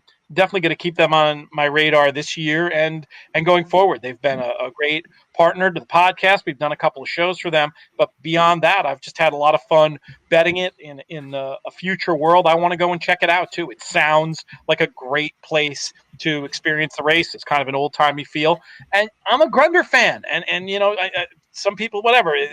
People have different tastes, and there's different things you look for in a race caller. But for me, the old-timey racetracky fun that he brings to the table is something that I think fits with the whole brand of what Tampa Bay is all about, and I like him, and I enjoy listening to him, and I think I will fondly remember, hopefully when everything gets back to normal and we look back at this as something that happened deep in the distant past, I will think to the comfort I got from hearing Grunder call out Daniel Centeno 6 times a day. So, and the other thing is I'll say about Lone Star is if there's any racetrack operators listening, I don't care what day your signal runs on. I don't care what your takeout is. I cannot look at non-HD racing. It is 2020. Step your game up. And Lone Star has HD. Someone Horse Tickets pointed out that they got the wood grain on their graphics now. I want to say they had that last year. I could be wrong about that, but they got an HD feed, and I just flipped over there to look at it. They're in race 4 at Lone Star Park right now, so I flipped over there to check that out. And so anything that's in HD, I can deal with. Any steam at Lone Star for us tonight, JK? Yeah, bet Steve Asmussen. I hear he's good. 0 minutes. Funny. Yo, you go ahead. Asmussen and Monty Berry. That was like my first super trainer and super jockey that I ever learned about. Back in the day, those are the ones. Eddie Martin Jr. as well. That was the other rider that I used to see there all the time. Good stuff. 0 minutes to the nightcap at Gulfstream Park. Did you tip your hand? You like this? You like this favorite, or is this just some sort of Friday Night Lights Texas football hunch because the horse is called Dylan Rocks? Oh, you see, I've never watched that show. I lived What? it, Pete. No, I love it. I love it. That was the line. I no. remember I have to tell the story quickly. My Latin teacher, at some point, I don't know why a Latin teacher had this assignment, but there was an assignment in class where kids had to write a question to a celebrity. And this was back in the day, it was pre-1980.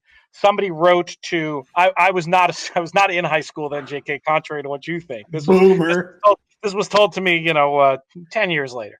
And they wrote to John Lennon and asked John Lennon if he'd seen Beatlemania. And he said, which was, do you even know what Beatlemania was, JK? Was Jay-Z involved in that? Successful Broadway show of like dudes pretending to be the Beatles playing Beatles songs. Anyway, Beatlemania. And somebody asked John Lennon if he'd seen Beatlemania. And he said, I didn't have to see Beatlemania. I lived it, which I thought was great. You lived the whole Dylan Panthers experience. You did not have to watch the show. It's a good show. Everything but the football is really good. So this is not a hunch play for you. You actually like this favorite. Do you like this favorite at 4-5?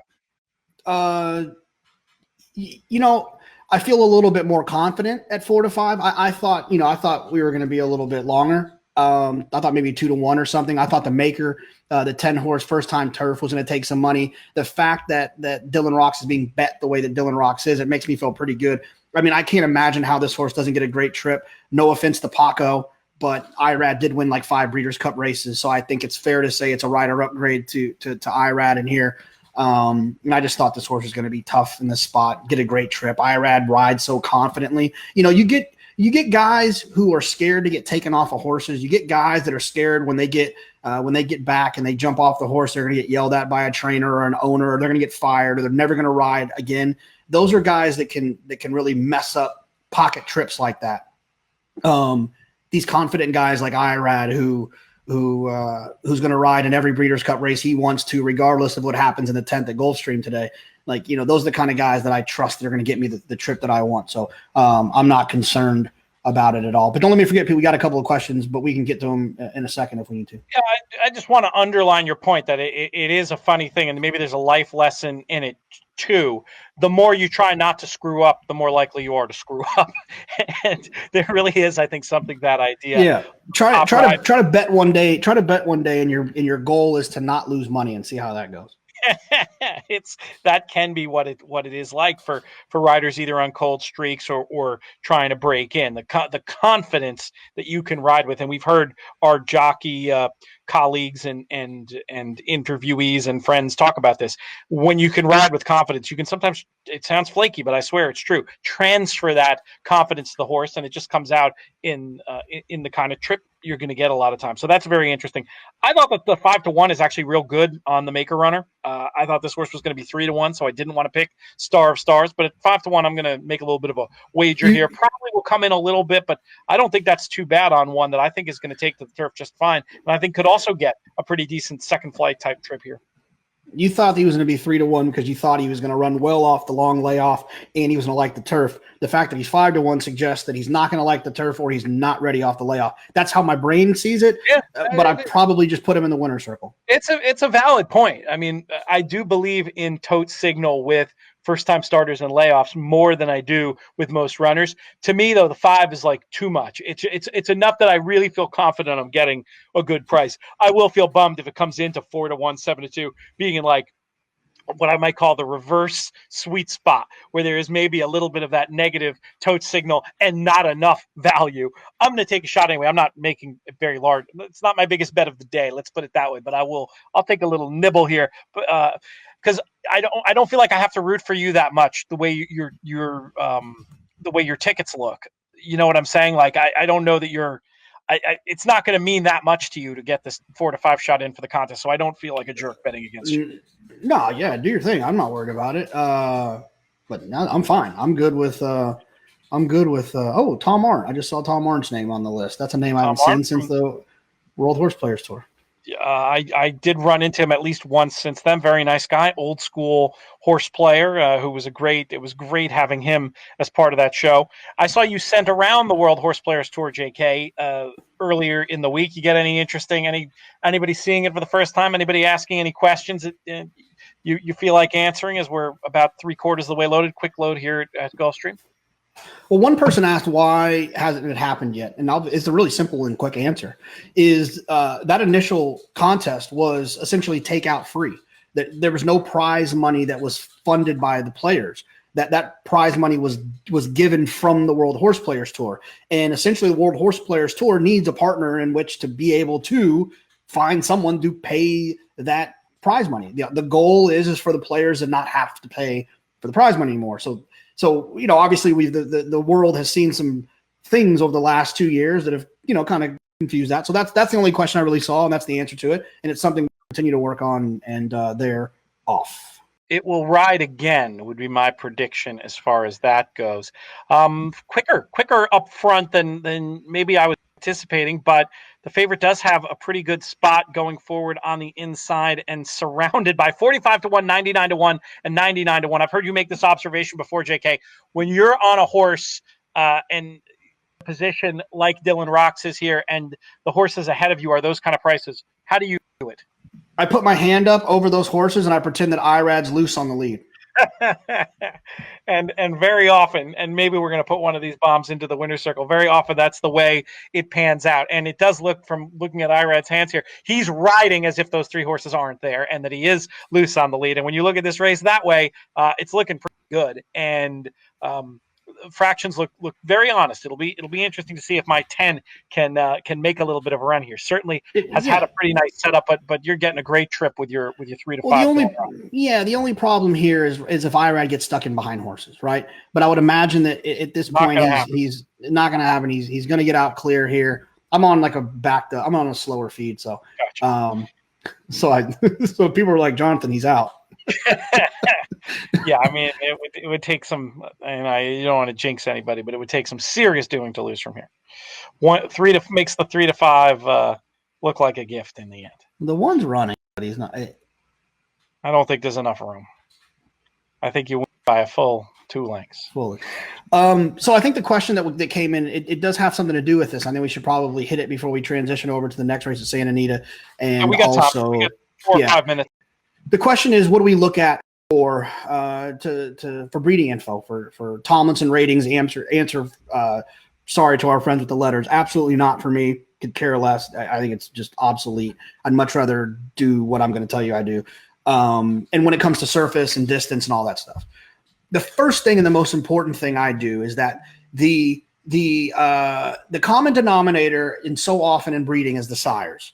So to me, the sire doesn't tell you a whole lot. Now, obviously, if it's a Giant's Causeway or it's whatever English Channel, they're going to like the turf. If it's a whatever, a Tisnow, they're going to go long. They're big-bodied horses, whatever. But the dam to me is the key to all of that. And depending on what PPs you use, whether it's Formulator, Timeform US has versions of it. Stats Racelands obviously has a great way to look up these things. But what I want to know is how the offspring of the dam have run in those scenarios. Have the offspring of the dam run well on the turf? Is there a half brother that's 4 for 8 on the turf? Is there a half brother that never stepped foot over 7 furlongs? Has anyone, any of the progeny ever stepped foot over 7 furlongs? Now, the answer is no. Then to me, in my brain, that horse is a sprinter until he proves or she proves otherwise. The same thing with turf racing. Stats Racelands even has a way that you can look up like how horses run on wet turf. And to me, I know that's a little bit kind of silly, but let me explain why. I think it takes a true turf horse, to excel on wet turf. And so, at least from a pedigree standpoint. And so what I'll do is if I'm looking for a horse who's trying turf for the first time, that's kind of my really extremely pronounced way to determine if there is turf pedigree there, is to see, to dig even deeper on that. So that's it for me. Siblings, however you look at them can change, but I look at siblings. I love looking at siblings. I would say you want to cross-reference sometimes for who the sire is, because that can explain some of those things, especially if it's in an extreme instance. I love looking at in terms of first out. Did the dam win first out? Have the siblings won first out? And just the general idea, Mike Maloney talks about in Betting with an Edge, of looking for dams who are just very productive, who've had 9 foals and 7 winners. For some reason, maybe it's the sort of more sire-focused breeding information a la the Tomlinsons. It feels like it still can be very underappreciated when you have a dam that just drops nothing but winners. People don't always look at it. Yeah, and here's the other thing that if you really care, okay, the Tomlinson number to me, I just think it's obsolete, so I'm not even going to talk about it. But for me, what I want to do is really quickly though, to just explain why you're saying it's obsolete, and I couldn't agree more. It's only looking at sire, dam, sire. It's not looking at female family. I'm not a geneticist, but I know that's not how it works. Right.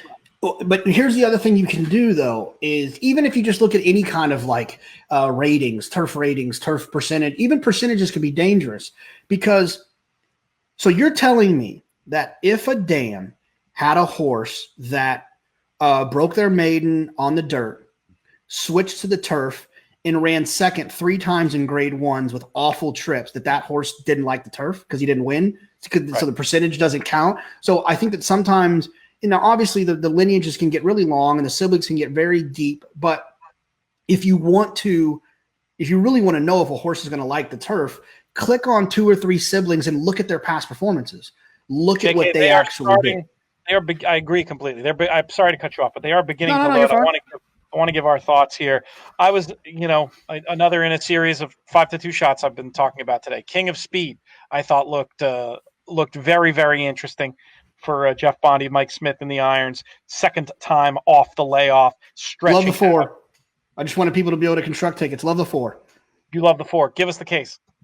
The case on the 4 is that if you look at the past turf races and the way that I look at them, I'll have to talk about it afterwards. But the two turf races last year at Del Mar in the summer, those races, in my opinion, were better than anything else in here. Really.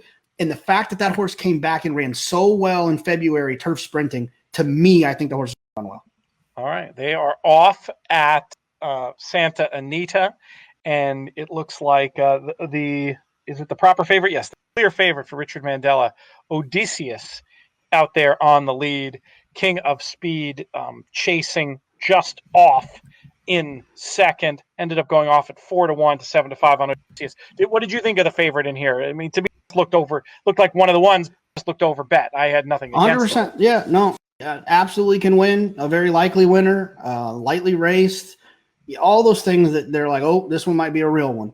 But I just need that horse to prove it to me at 7-5. And it's going quick enough that this might be setting up all right for your Kazan, who, I mean, I have nothing. I mean, terrific value at the 12-to-1 price for sure. But I was wondering if there was going to be enough speed to set up the late run. It looks like there just might be here, JK, especially because they are attacking Odysseus going around the turn. And there is a little bit of a chance this one could fall apart. Do you like where you are with the 4? Yeah, I mean, I'm getting those kind of nervous butterflies right now because he's traveling just like you kind of want him to. And obviously they got to slow down a little bit. He's got to get lucky here with a gap. I kind of wish he would have went outside. Yeah, you're trying to go up the wood, and it looks like you're going to get stopped to me. I mean, he's got a ton of horse too, and now he's going to get double stopped and have to go double wide, and he's going to run second. He's going to fly late and run second, and I'm going to be very upset and annoyed and angry and frustrated. I mean, he didn't run second, but he got stopped twice. Yeah, that was a tough trip. That's a horse you can definitely keep an eye on next time, wouldn't you say? And here's the thing. And this is the contrary to the point that I made earlier about IRAD. Okay.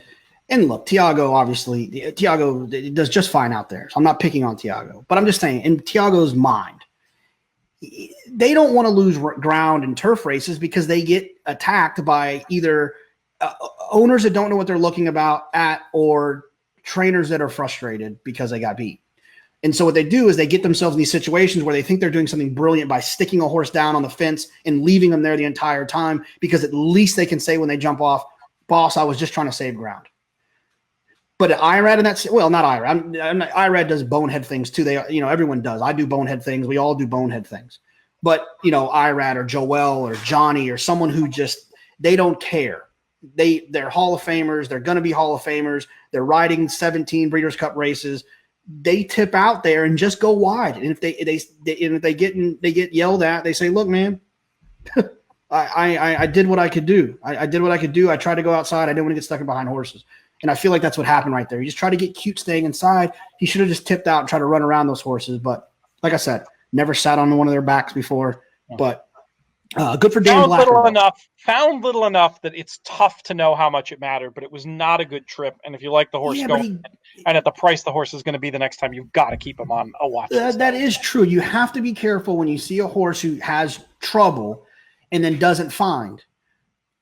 But that horse got stopped twice. Yeah.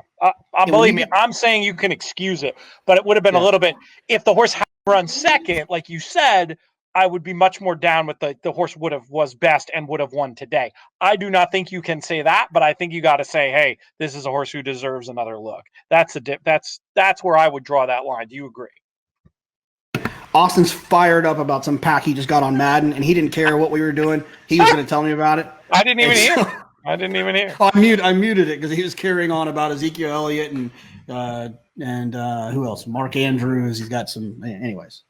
But you see, do you take my point that there's a difference between, like, I think it'd be very dodgy if you were going to tell me how Kazan was going to win today for sure based on that. But I think it's only logical. Of course, on side for the future, and that's the difference between when they find late. The way you were talking, if the horse had then run on for second, no doubt would have been best. This you got to take a little bit more of a wait and see approach. But at the price you're going to be next time, you absolutely have to keep the horse on your radar. 100%. And I try not to be results oriented when I win and when I lose and when I'm right even. So if he runs second, I feel right? I feel like I was right about the fact that he was. So I'm okay that he doesn't. I'm obviously I would feel right or wrong personally. I think it's one of those where you just got to throw up your hands. Oh, no. If he runs second, I feel right. No, I know. With what happened, I'm saying you just got to. No, either way. If he runs second at 12-1, I feel right. That I felt like the process in which I came to that horse was the correct process, and that I can go back to that well when that opportunity finds itself again.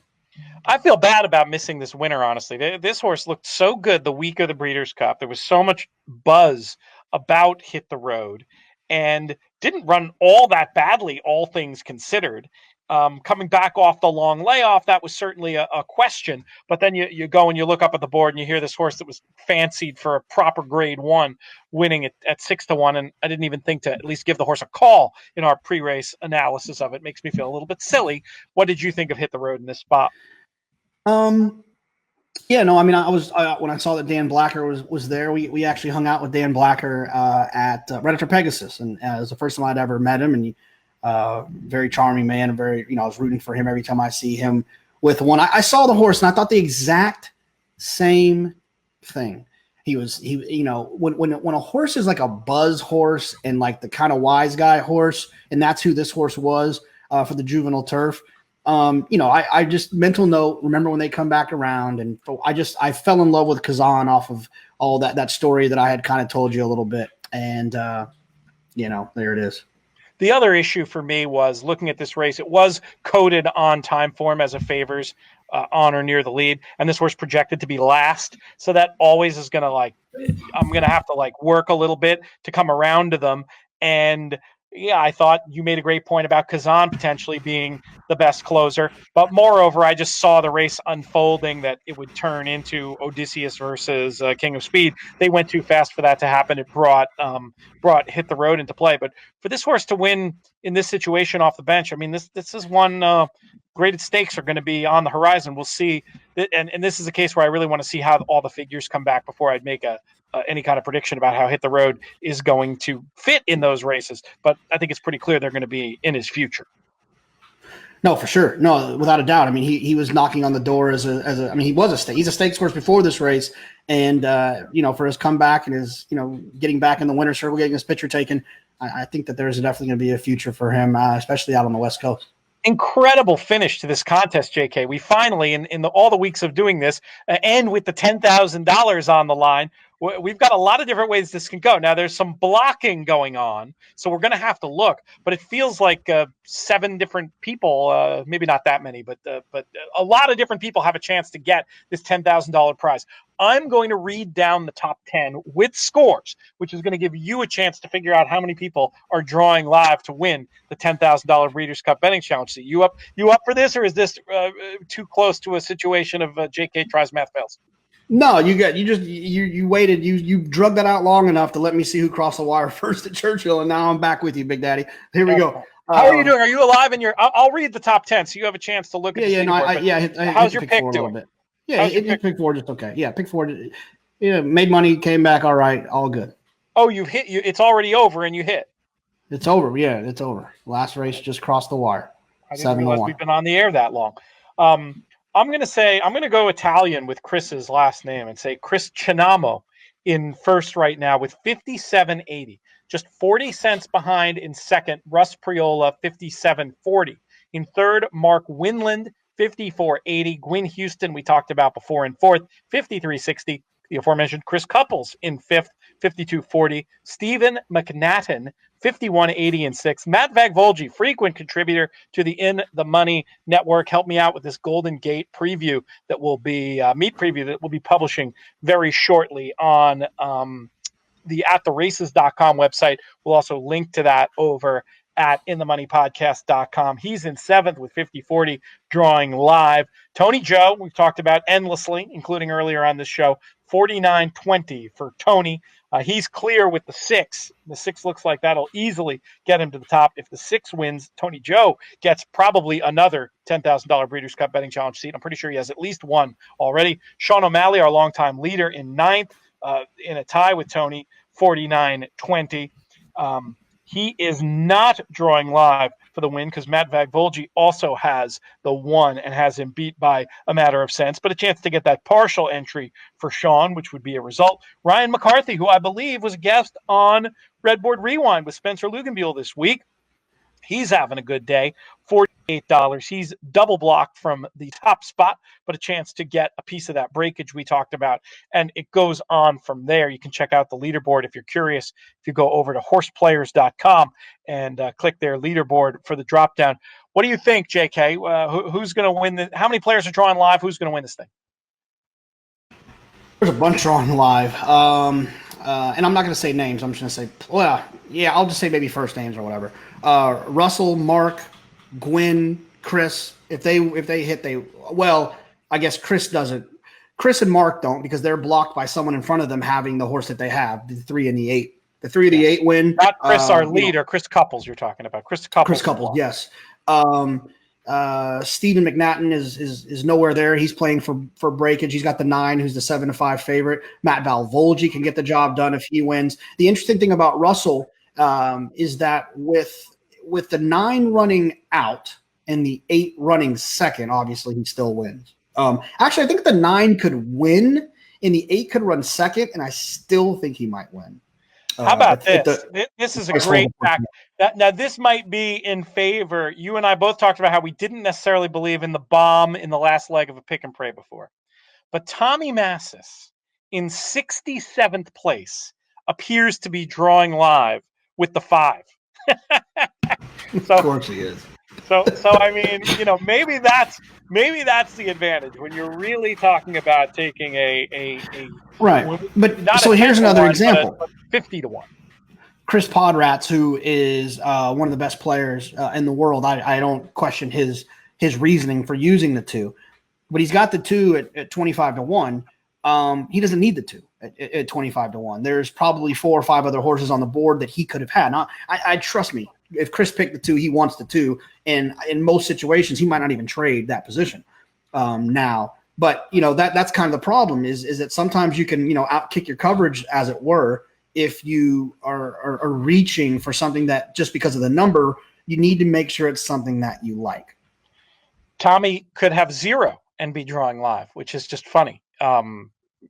Assuming nobody, I didn't check and see the math of who, if anybody in behind him had that horse, but it's something I hadn't really considered. The idea of giving yourself that value of giving yourself some chance, the chip in a chair mentality with the cap horse in the last. It's interesting. It's a good conversation to have. Some people out there might be saying, wait a second, he's going to get $64. The horse is 50-1. Shouldn't he be getting $102 on the win side? Explain to people, JK, what the cap is and what it does. Yeah, I mean, the cap was a situation where I think it was probably born in the olden days of contests when Pete was in high school. Wait a second. I'm just kidding. Back when the dinosaurs were roaming the earth. And what happened was essentially contests would get flipped over on their heads because it was obviously a lot of contests are the live format where you can put your play in as it goes, as you're going along. And people that were doing so well throughout the contest would get run over late by people who were just picking, 100 to 1 shots, and everyone was suddenly back in the contest. And so what I think they decided to do was to put a cap on it of 20 to 1. So the 20 to 1 cap is there to prevent, that kind of craziness and those really unlikely scenarios of math to be problematic. And so, I've never really heard too many people complain about the cap, but I'm sure someone finds it annoying. You could, I suppose, in a pick and pray, you'd have a better case to complain about it in a format like this than you would in a live contest. But I mean, to me, it's still the right move because you don't want, I think the idea is you don't want you want it to be like a contest. You don't want it to be a contest, meaning a series of results as opposed to a one race contest. To limit any one aberrant result from completely influencing the field. There was a specific race, and I do remember watching it live. It was not when I was in high school. I was out of high school but only by like 6 years. It was in about 1996. A horse, I think it was the Hutch at Gulfstream, named Frisk Me Now, won at like 100 to 1. And everybody in the contest, it was like Auto Tote or one of those old famous contests in Connecticut. And it ended up everybody in the money had played that horse. So like you could have done whatever you wanted. And it might have even been a 2-day contest. And you could have done whatever you wanted. And if you didn't pick Frisk Me Now in the last race, you weren't cashing. And I think that's a pretty good object lesson in the importance of the cap, especially in live bankroll events. You don't want people to just be able to play the board. I mean, obviously it's going to happen, but you want to limit the efficacy of people just playing the board, especially in a live contest as it goes on. And I agree. It's a good rule. It's the right compromise. And so it's 20 to 1 on the win end, 10 to 1 on the place end. So in a $2 mythical win place with this cap, you get 64. That's the maximum amount you can get. You have anything else on this, JK? Yeah, I gotta take care of a very important person. Now, someone needs a get out bet, and there is something in here hidden in my hair. My hair's a little flat today because I like washed it like a little while ago. So don't you worry. Tomorrow for Talking Horses at 12:30 Eastern, it'll be in full effect, and I will be ready. If Andy Serling says anything sharp, I will. I'm not planning on flying, but I'll put a mask on and I'll fly up there and he'll catch some of these hands if he says anything sideways to me. No, Shona needs a get out bet. I love the 10 in the spot. I try to get cute. There's a ton of speed in here. There's horses that are stretching out from quarter horse races. I think they were running in quarter horse races, obviously, because they couldn't run anywhere else and Los Al was running. And I love Papa Turf. He is a tough horse. He's been on my radar since Duke Matisse won a Santa Anita contest using Papa Turf, and Papa Turf was like 40 to 1 that day. I could be wrong. Maybe it was 25 to 1, 30 to 1, whatever it was. And he bet him to win and all kinds of stuff. And he was on my radar ever since then. But he's outside speed. He's got the fastest pace figures. This looks like it's going to fall apart, but I don't think it's going to. I think it's going to be the speed of the speed situation and Papa Turf to me. So if you're looking for a get out, Shona, take the 9 to 5 on Papa Turf. There you go. Is that who you played on both of your entries here too? It is, but unfortunately, those entries are worth about as much as I was going to say something clever, and then I thought I'd probably better not say that. Be careful. Be careful. When you're on the air for several hours, we did a podcast earlier today. We don't need you getting canceled before your big Talking Horses appearance, JK. We don't need it. We don't need any online campaigns to have you removed. So you're drawing stone cold dead on both your entries, is what you're saying. There will be no breakage for you. No breakage. But the good news is that there's a lot of good racing later this evening. Great racing tomorrow, Sunday, and the Shoemaker Mile on Monday. So there's plenty of time to get. Oh, and I wanted the pick 4 at. I was going to say, did you win enough on your pick 4 to turn this into a semi free roll? I got a little bit better than 4 to 1, and I was never really in danger. That's pretty good. That's pretty good. So don't cry any tears for JK drawing dead here. Will you go back in the spot and do anything, as such a multi-race player, will you go back and start a pick here with your Papa Turf singled or lone aid or something? I mean, in all honesty, in a normal situation, absolutely, I'd come back. But once this is over, I've got some maddening to do, and I'm gonna be busy, so I'm just not gonna. And plus, I got to get ready for. I told you, I'm ready for war tomorrow. I'm sure it's going to be great. 12:30 on Fox Sports. JK, Andy Serling going over the stakes-laden Churchill card. If you're handicapping it tonight, check the weather. It sounds like there's going to be some in effect there. And I think I just saw a note that Gulfstream is Gulfstream going to be? Is that possible? Did I see a note that they might have some off the turf stuff tomorrow? That can't be. Anyway, They've been off the turf a lot lately. Okay, maybe I did. Just take a look. It's always a good idea when you're handicapping the night before. Take a look at the weather. Make sure you don't get caught out as far as that goes. So we've got 12 minutes to race 6. JK, you mentioned the Shoemaker Mile. Let's talk about it. I did not see that email with the entries, but I have the probables in front of me. I'm sure we can. Yap. I do. I have them. I had them. There they are. Got them and you lost them. Jones. I got them here. So I have some thoughts. The first one is I loved Without Parole in the Pegasus turf. And I remember my biggest question about Without Parole was he going to handle the no Lasix? And as I was walking by at one point, I walked by Chad Brown, and I was with a friend who kind of knew him, and that friend said hello to him. And then I said, Chad, what do you think about Without Parole, without Lasix? And he looked at me like I was stupid for asking the question. Not in a mean way, but just like he wasn't concerned at all. I see Without Parole shows up. His career highlight had come off Lasix. Exactly. Shows up here. Well, a lot of times with the European horses, when they come here, I feel like that's why they come here. It's either for firm ground or for Lasix. Well, this one, given that the achievement of his life was on USA ground, I think we can surmise that was there. It is. I love Without Parole in here. He gets IRAD, he gets the rail.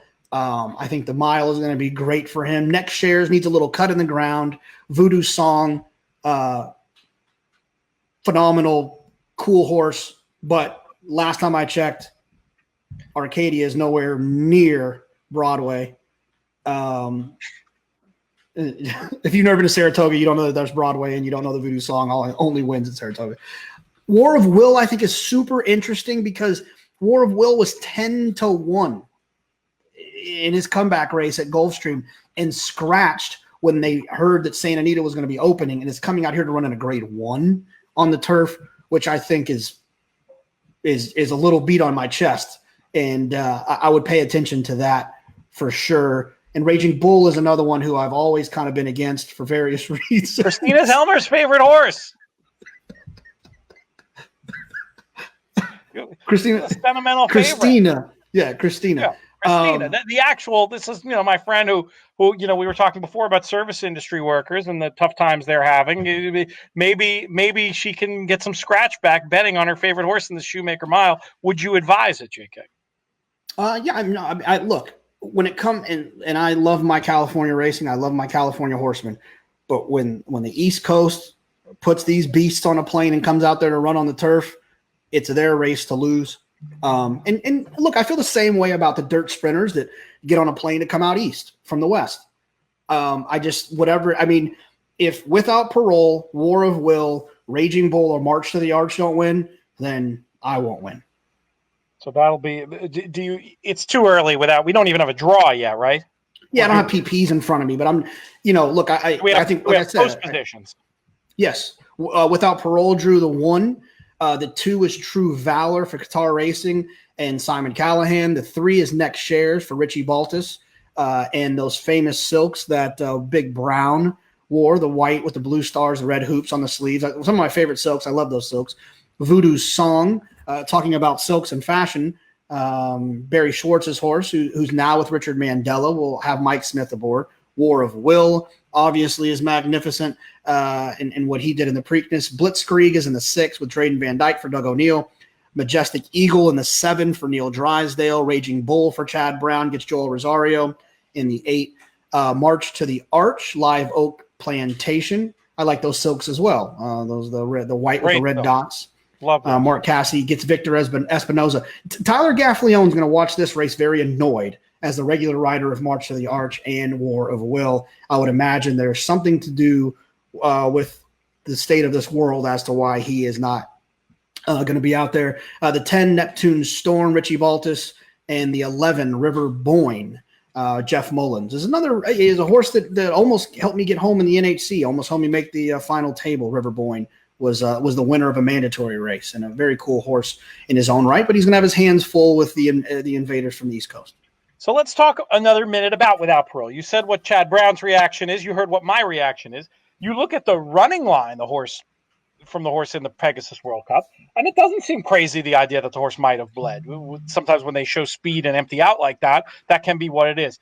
I was more inclined to think that it had to do with the poor break than it was, but I would also assume it would have been reported if there was a bleeding incident. But do you know definitively one way or the other what happened? Is that part of why you like the horse? Or for me, it's almost irrelevant to liking the horse in this spot. He's obviously just got a ton of talent. They persevered with him.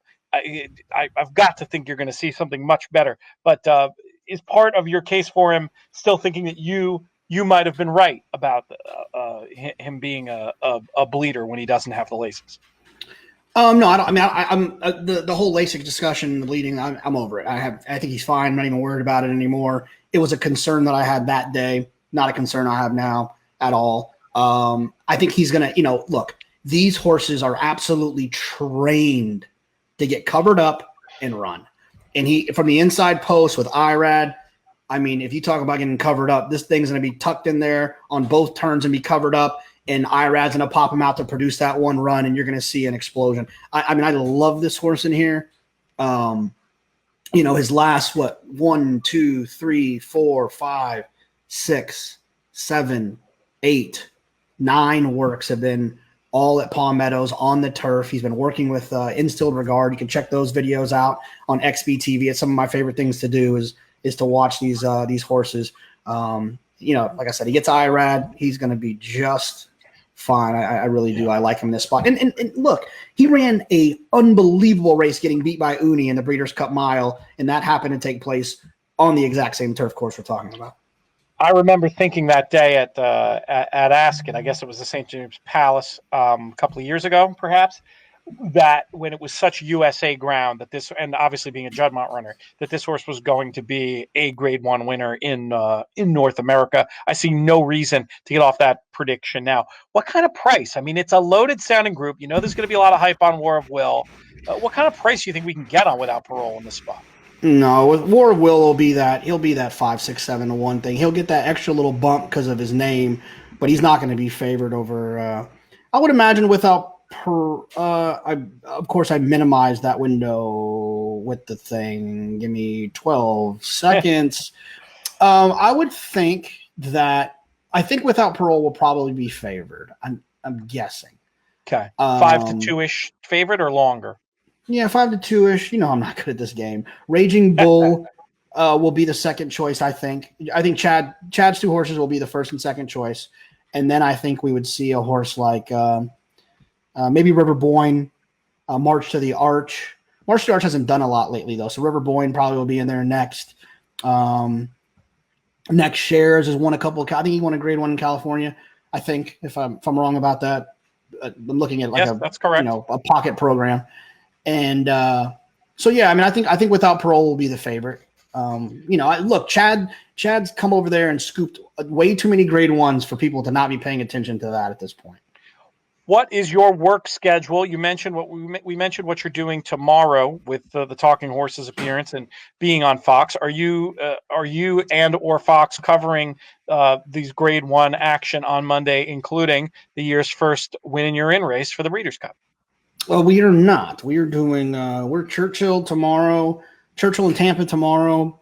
I think Churchill and Lone Star on Sunday, and then Monday Churchill and Lone Star as well, I believe. Obviously plenty of places obviously to catch the races though, and Santa Anita will be part of contests on horseplayers.com as well if folks are looking for some contest action while they put in their tournament plays.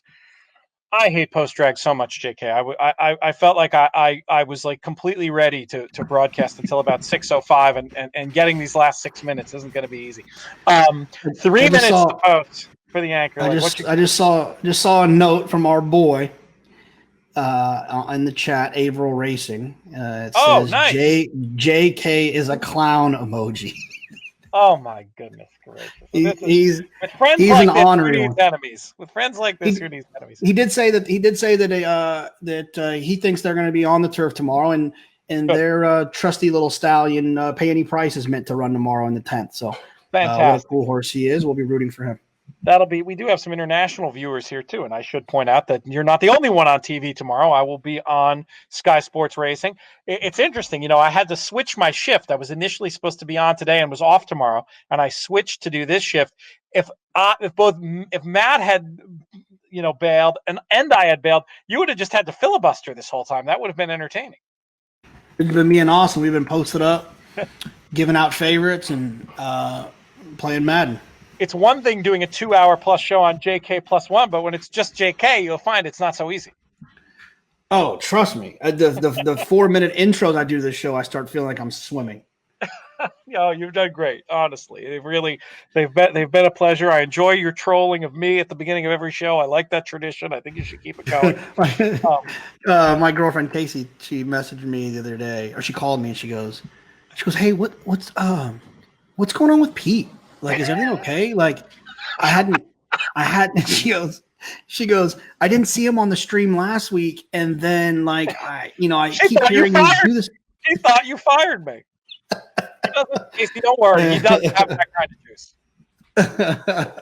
I said, "Oh no, I'm just jacking with him." That's amazing. All right. Any other questions from the gallery out there? Any other clown emojis?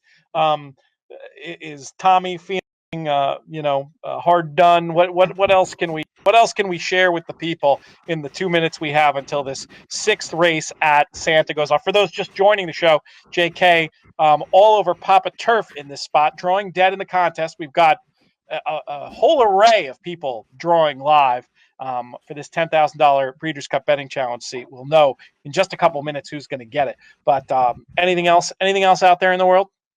I just got another note. I'm going to just say it out here out loud if anyone cares. I got another note about the intro song on JK plus one. It's good. So you should have him on. You should find out who the artist is and have him on. I know. Pete and I, we subscribe to this stock music thing because you can't, obviously, I mean, even like my brother has great songs I would use as intros, but if I use them and then I put them on YouTube, then YouTube would block them and Apple would block them, and then it becomes a big ordeal. So you get onto this thing, you get licensed music where you can use it and whatever. And so the song is like not even you can't get it on YouTube, you can't find it anywhere, but it's called Curious George, and the group is Onyx, and I don't think it's the Onyx from back in the day. So someone just asked that. No, I don't think it's. I think it's a different Onyx. You should. I don't know how you do it, but reach out. It's not probably appropriate to have them for a JK plus one, but why couldn't we do a 15-minute segment with the band or artist or whatever on one of the other shows? I mean, it's cool stuff, and we like to help. Obviously, musicians trying to grind and make a living. We talked before about what a hard time this is for service industry workers. It ain't easy for musicians either. So I think that's something we should consider doing. Maybe even on one of our live streams. What do you think? Yeah, no, yeah, of course. I love guests. It's always fun to get somebody on. So I'll leave that one to you, but I think it's a good idea. I dig it. All right, we are getting.